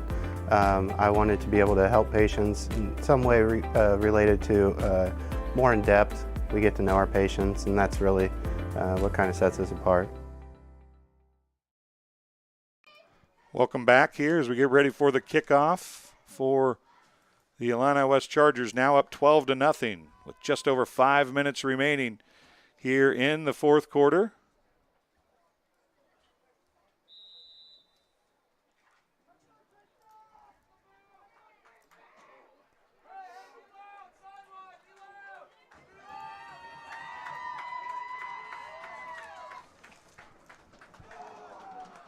Kickoff out of bounds. It was caught at about the 35-yard line, about 6 yards out of bounds. It couldn't have went out very far. They're going to throw the flag at the 35.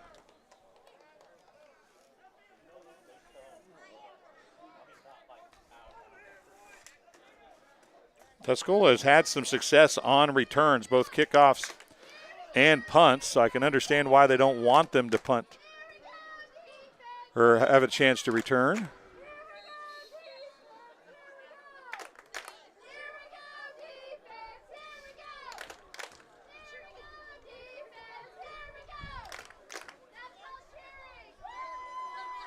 Coach Lafferty down there having a conversation with the side judge.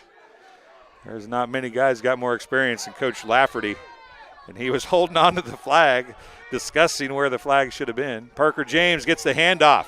On the inside handoff, tries to turn it upfield, breaks one tackle, but there's another blue jersey there to stop him. He'll go for a gain of 1, maybe 2 from the 40. We'll see where they mark it. A gain of 1 for James.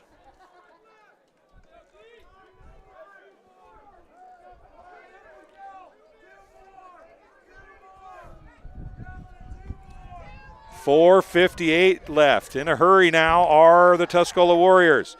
Pass into the flat. Parker James has it again, I do believe. Number 15, Parker James on the reception. A gain of 4.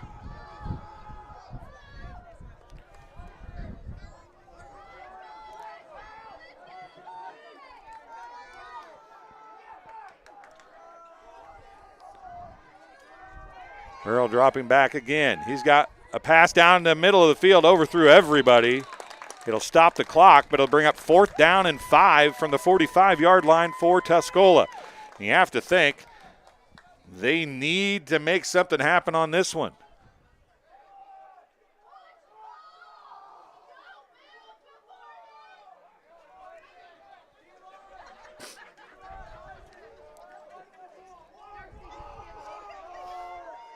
Fourth down and 5. Big play for the Warriors here. Neutral field site for both these teams. Farrell drops back. He's got Parker James cut. Oh, what a catch by James! He'll have the first down. From the 45 to the 47 of the Chargers, an 8-yard completion. James is doing a little bit of everything for Tuscola here. 1st and 10 at the 47. Farrell's going to roll. He's got lots of running room if he wants it. He's going to throw it. He's got a wide open receiver. It's the same play on a broken coverage, and that's going to be a hit out of bounds. There it is. There comes the flag. Just as I expected. It'll be a half the distance to the goal penalty. Reynolds on the reception from the 47 down to the 11. That's a 36-yard completion.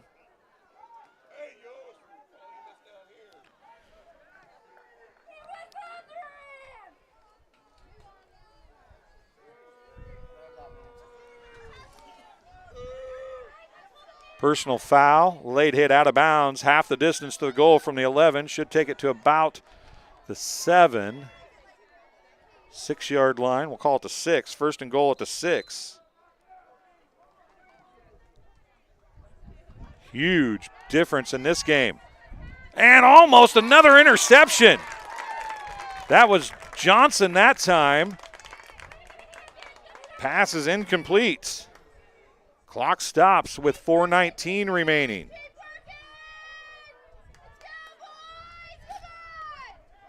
It was almost deja vu all over again.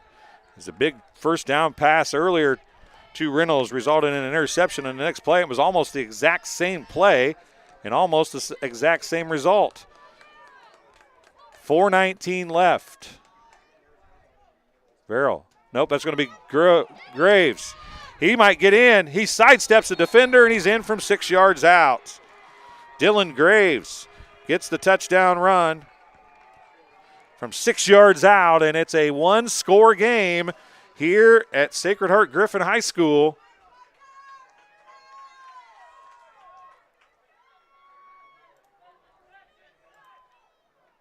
Now, how big is this two-point conversion or the extra point attempt? They're going to try the extra point. If they can get this, a touchdown wins the game for them.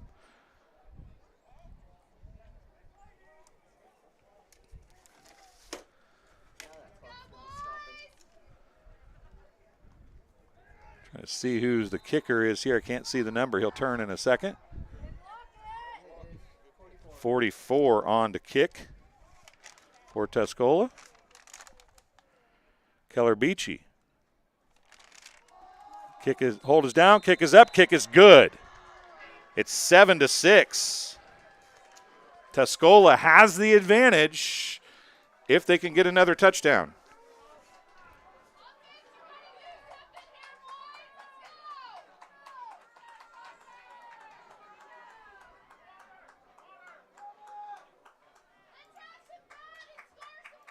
The score, Chargers 12, Warriors 7 here in the fourth quarter. What a game. 4:14 to go. Graves scores from 6 yards out.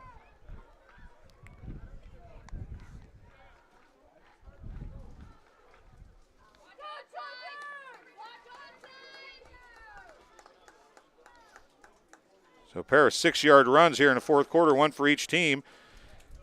Beachy had the kick. And it's 12-7. Now, do you think your defense can get a stop here, or do you go for the onside kick? That is the question. We're going to find out here in just a few seconds. 4:14 remaining.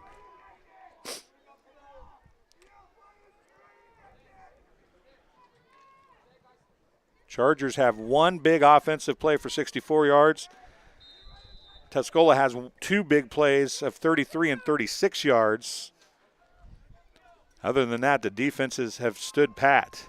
We'll see if they try an onside kick of some sort here, if they kick it deep. 4:14 to go. The last one died at the 2-yard line, and they're going to boot it deep, and it might go into the end zone. It's deep into the end zone, and it's going to be down there for a touchback. You don't see those very often in high school football, but Beachy has got him a leg, and he used the wind behind his back to send that one into the end zone. The one kicked the other direction to open the half died at the 2-yard line.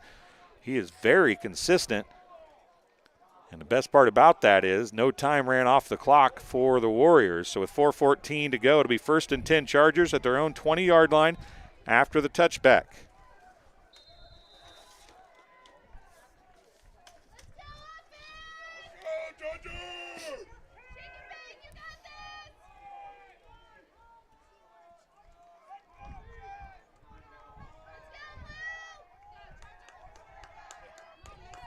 Carlisle, Kinnaman in motion on the wheel. Carlisle keeps it. Not much doing there. He's going to go across the line of scrimmage, maybe gain a couple. See where they mark it. A 1-yard gain, maybe 2. Yeah, we'll call it 2. 2nd and 8. It's a short 2, but we'll give him 2. 3:42 to go.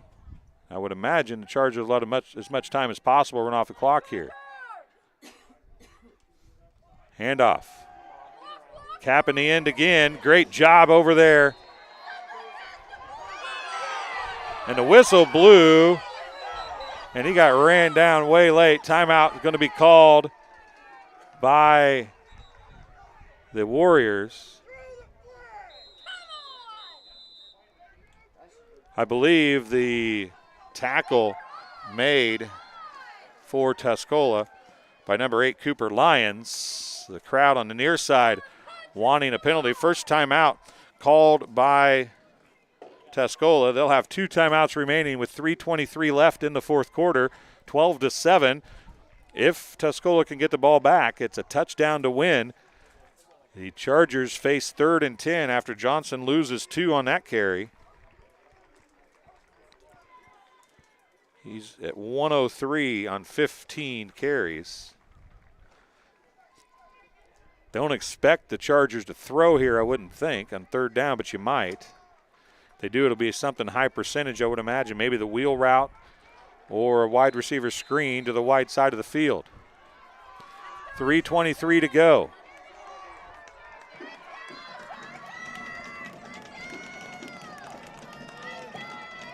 Third down and 10. Tuscola trying to get the ball back with 3:23 remaining. Carlisle going to take the snap from the shotgun. It's going to be Kinnaman. He's going to go back the other way. There's going to be a pass to the left side. He's got running room. He's across the 25, 30, first down at the 31-yard line. An 11-yard completion, really probably technically a run. 16 yards on 2 completions and a first down for the Chargers at their own 31-yard line. Clock stopped because he did run out of bounds. That's the best thing of the play that happened for the Warriors. As we get ready to go here.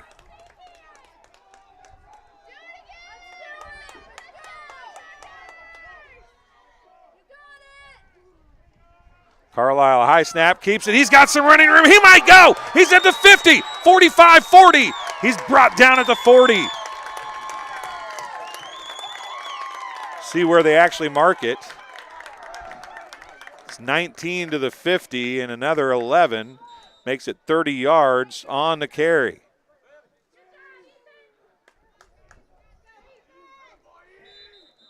$30 yards on the carry for Carlisle. It's the first one he's been able to break. That's Carlisle that's coming off the field slowly after the tackle. Got rolled up as he got brought down. Kinnaman taking the wristband. And it'll be 1st and 10 Chargers at the 39-yard line of Tuscola with 3:09 remaining in the football game. A new quarterback, though, is Carlisle. Going to try to walk it off, it looks like. Walked off with the trainer and said, I don't want any more of that. Just get out of the way, let me walk it off. And Kinnaman's going to be in the shotgun formation. Pressure situation here, 1st and 10 from the 39. Handoff's going to go to Johnson. Not a big surprise there. Right up the middle. No hesitation. Doesn't care if he gets hit. Wants to take time off the clock. Another blue jersey just get up slow. Timeout on the field. Timeout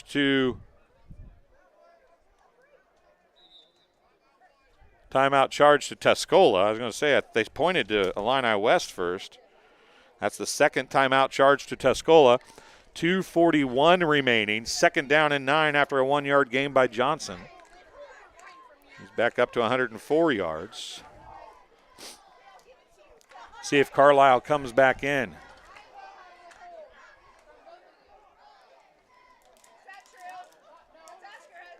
So Tuscola takes the timeout. They'll have 1 timeout remaining. 2:41 left in the football game.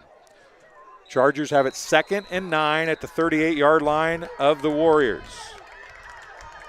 Tuscola, no doubt about it here, has to get a stop on this set of downs. They'll have 1 timeout. So without a first down, you would expect the Chargers to be able to run about another 40 seconds to 50 seconds off the clock. Should be right around the 2-minute mark, maybe 1:50 left if Tuscola can get the ball back here. It is Carlisle back at quarterback. He's going to keep it. He's going to go forward, and he's going to be brought down. He'll lose 1 on the play. It's 3rd down, and are they going to hold their timeout? Timeout comes late, it sounds like.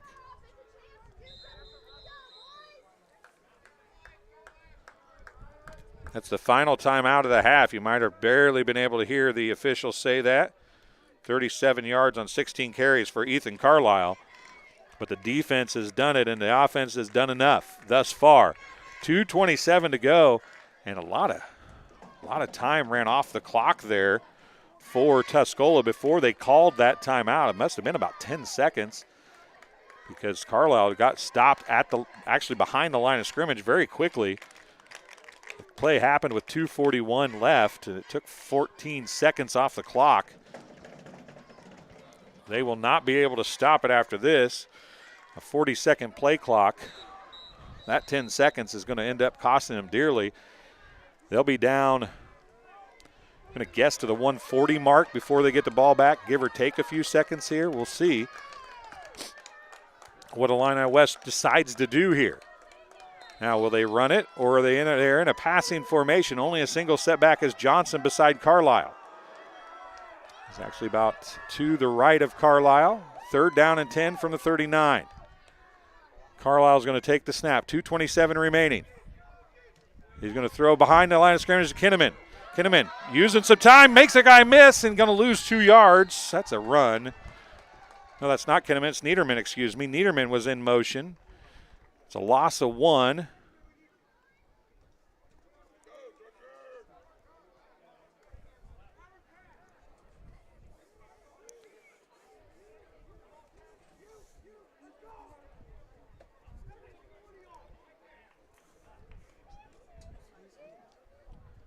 -1 on the play. We're at 4th down and 11 from the 40. Waiting for the official. Looks like the Chargers are going to take a timeout at the very last second. Play took quite a while. There's a 10-second mark, so it should be about 1:35. Depends how far he wants to push it. 1:35 exactly on the clock. Timeout on the field. Chargers will come out and punt with 95 seconds left in the football game. Tuscola trails by 5. They scored a touchdown here in the 4th quarter. Just over 4 minutes remaining, 4:14 to be exact. Dylan Graves scored from 6 yards out. Beachy had to kick. It made it 12-7. Couple touchdowns for Illini West. 2-point conversions failed. 1 run, 1 pass. In both instances, that allowed that field goal, or that point after attempt, I should say, by Beachy to be extremely, extremely important here, because a touchdown wins you the football game. You don't need any 2-point conversions. You don't need anything else. Now the next question is, Kinnaman's going to go back to punt. Do you punt something? I think they're not. They're in a formation here with Carlisle, Jones. Jones is a deep back. They're going to give it, and he's going to lead the way and try to make something happen. Johnson made one man miss, but he's just going to get back to the line of scrimmage. And it's a turnover on downs with 1:31 left. That play took 4 seconds, 91 seconds. Tuscola has to go 60 yards from their own 40 to get a win here. Watch Reynolds, watch Parker James. Those have been the 2 big passing threats, or receiving threats, I should say. Dylan Graves has done it on the ground for the Warriors here. Verrill has struggled from the pocket. He's 7 of 14, but not for very many. Verrill now into the flat. There's Parker James. He's going to get out of bounds and close to a first down. They're going to throw him a yard short, a 9-yard completion.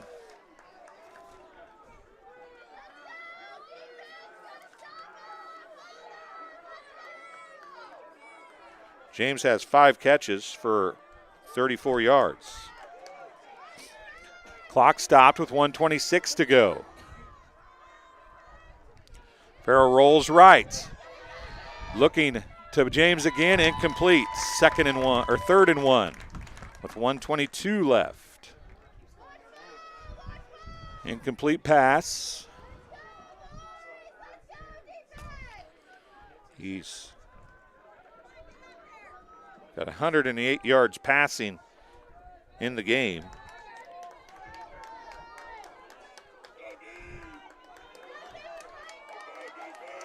He's 9 of 16 for 108 yards. Farrell back again on third down. Throws it into the flat. This time, pass completed to number 18, Connor.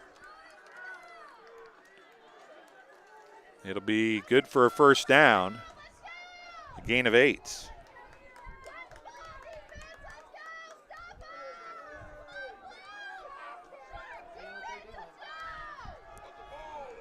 $117 as he got out of bounds again. Pass to the flat again. There's a penalty marker behind the play. Pass was completed to Reynolds. See what the call is. It's going to be personal foul, chop block on the Tuscola Warriors. That's a 15-yard penalty from the line of scrimmage, which was the 43.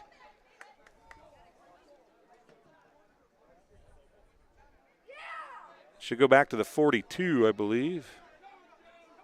47, excuse me. Oh, I was right the first time. What are we doing here? Personal foul, chop block.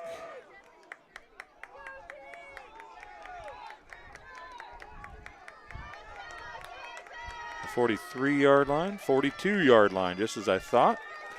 1st and 25.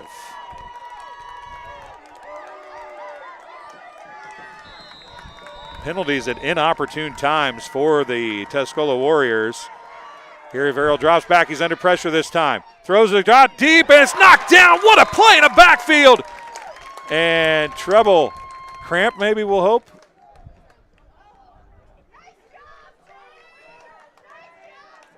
Trey Niederman, I believe, and he's hobbled on the far side with 1:08 to go. 2nd down and 25.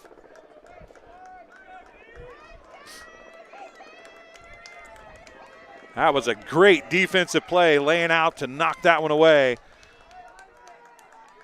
1:08 left. It's 2nd and 25 for Tuscola at their own 42-yard line. Graves is set back beside Farrell. He's going to be in the flat. He's open in the flat. He's got the pass at the 45, 50, 45, and out of bounds. He gets most of the penalty yards back.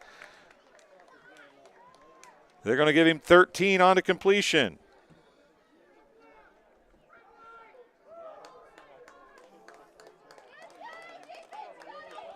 Two catches for 12 yards after the 13-yard completion. 1:01 remaining now. 3rd and 12 from the 45 of the Chargers for Tuscola. This is as good as you could hope for, folks, right here on neutral site territory, and Farrell drops back. And under pressure again. He's going to throw it. That's intentional grounding. That's going to be a penalty and a loss of down. Nobody was there. The penalty marker is going to be thrown at the 50. It's a spot of the foul, which will be a 5-yard penalty and loss of down. It'll bring up 4th and about 17.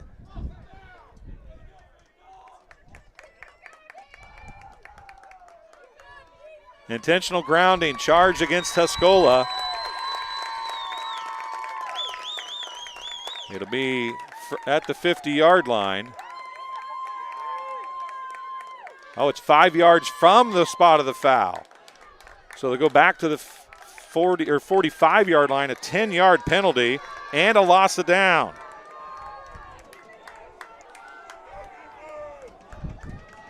Fourth and 22. This is the ball game right here. 55.5 seconds left. Farrell and Graves in the backfield. 3 wide receivers near side, 1 far side. Farrell's going to take the snap, drops back. No pressure this time. He's going to throw to the flat to James, and he's not going to be anywhere close. A gain of 4. Parker James with the completion. No, that's not James. It's Dylan Graves, excuse me. Dylan Graves with the completion, a gain of 4, but it's a turnover on downs, and the Chargers are going to walk out of Sacred Heart Griffin Stadium with a victory. 47.9 seconds left in the football game. Graves gets his 3rd catch for 16 yards. And it'll be victory formation for the Chargers. I believe Kinnaman, I thought Kinnaman was going to be up under center maybe, but nope, it's going to be Carlisle in the backfield. The snap, he'll have to snap it twice.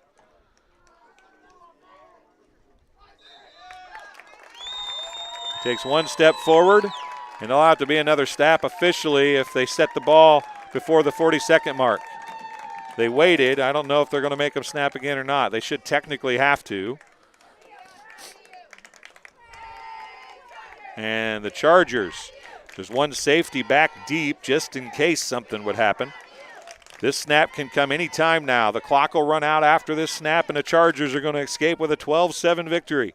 The defense was dominant all night long. There it is. Clock will run out with 13 seconds remaining.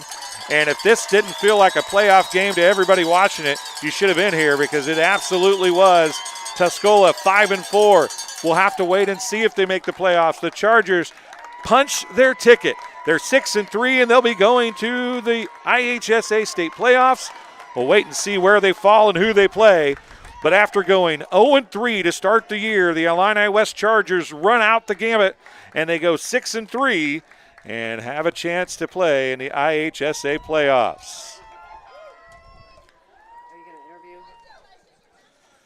We'll take a quick break here. I'll try to figure up some stats, and then we'll be back with some stats right here.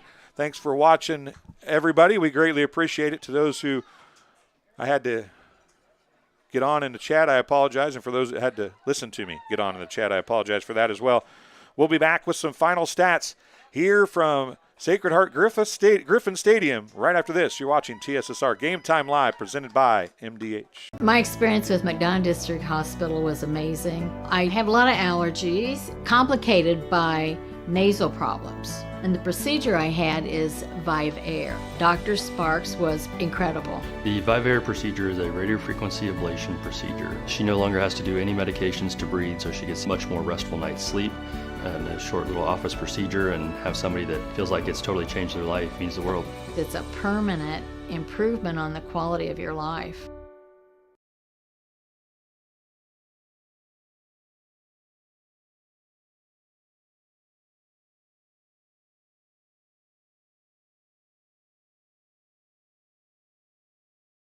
At Western Illinois University, leathernecks don't just blend in. Our purple stands out. Our students are innovative, creative, and resilient. At WIU, there's limitless potential, with campuses in Macomb, the Quad Cities, and online. Visit wiu.edu/potential to become a leatherneck and get an education that stands out.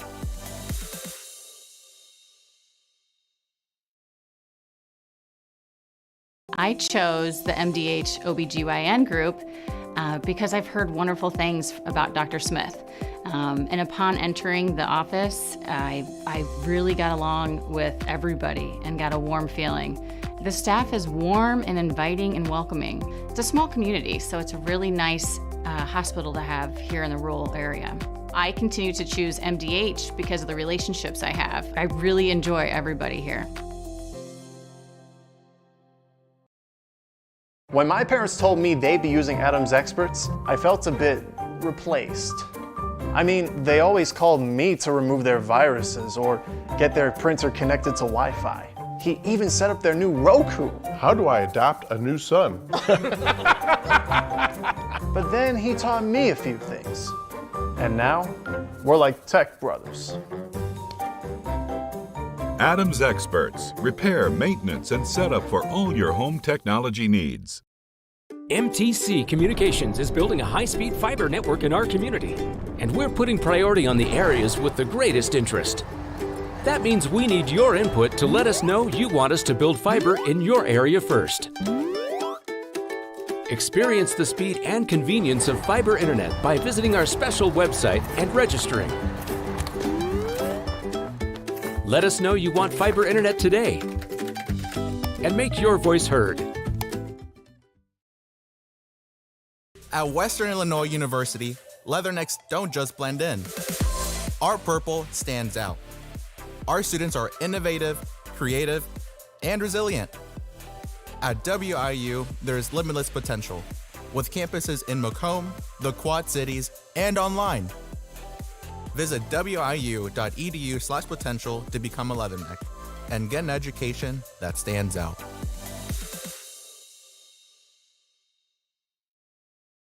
And welcome back here for the final time tonight. If I can get back up after kneeling down there. Unofficial stats.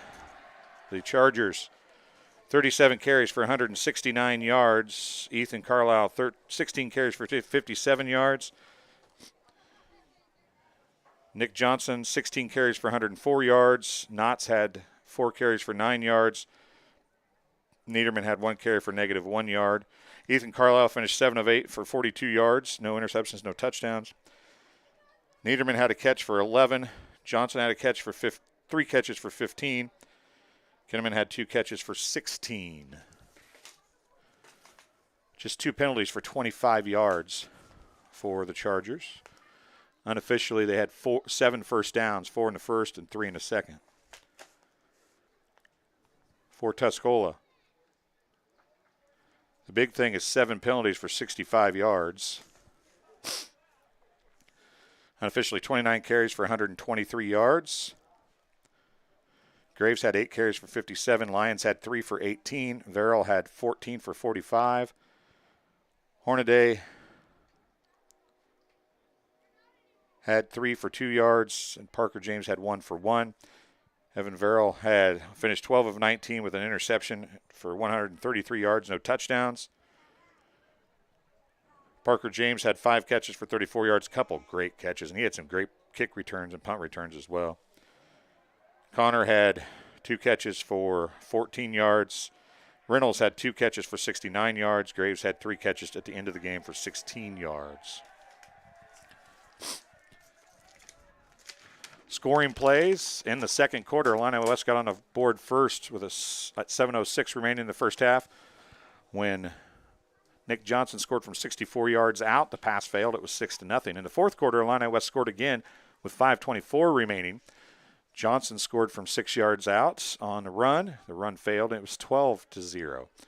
Then with 4:14 remaining, Tuscola got on the board as Dylan Graves scored from 6 yards out on a run. Beachy got the kick, and it was 12-7.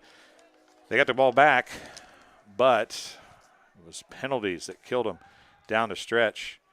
Tuscola had 25 yards in penalties after getting into Chargers territory twice.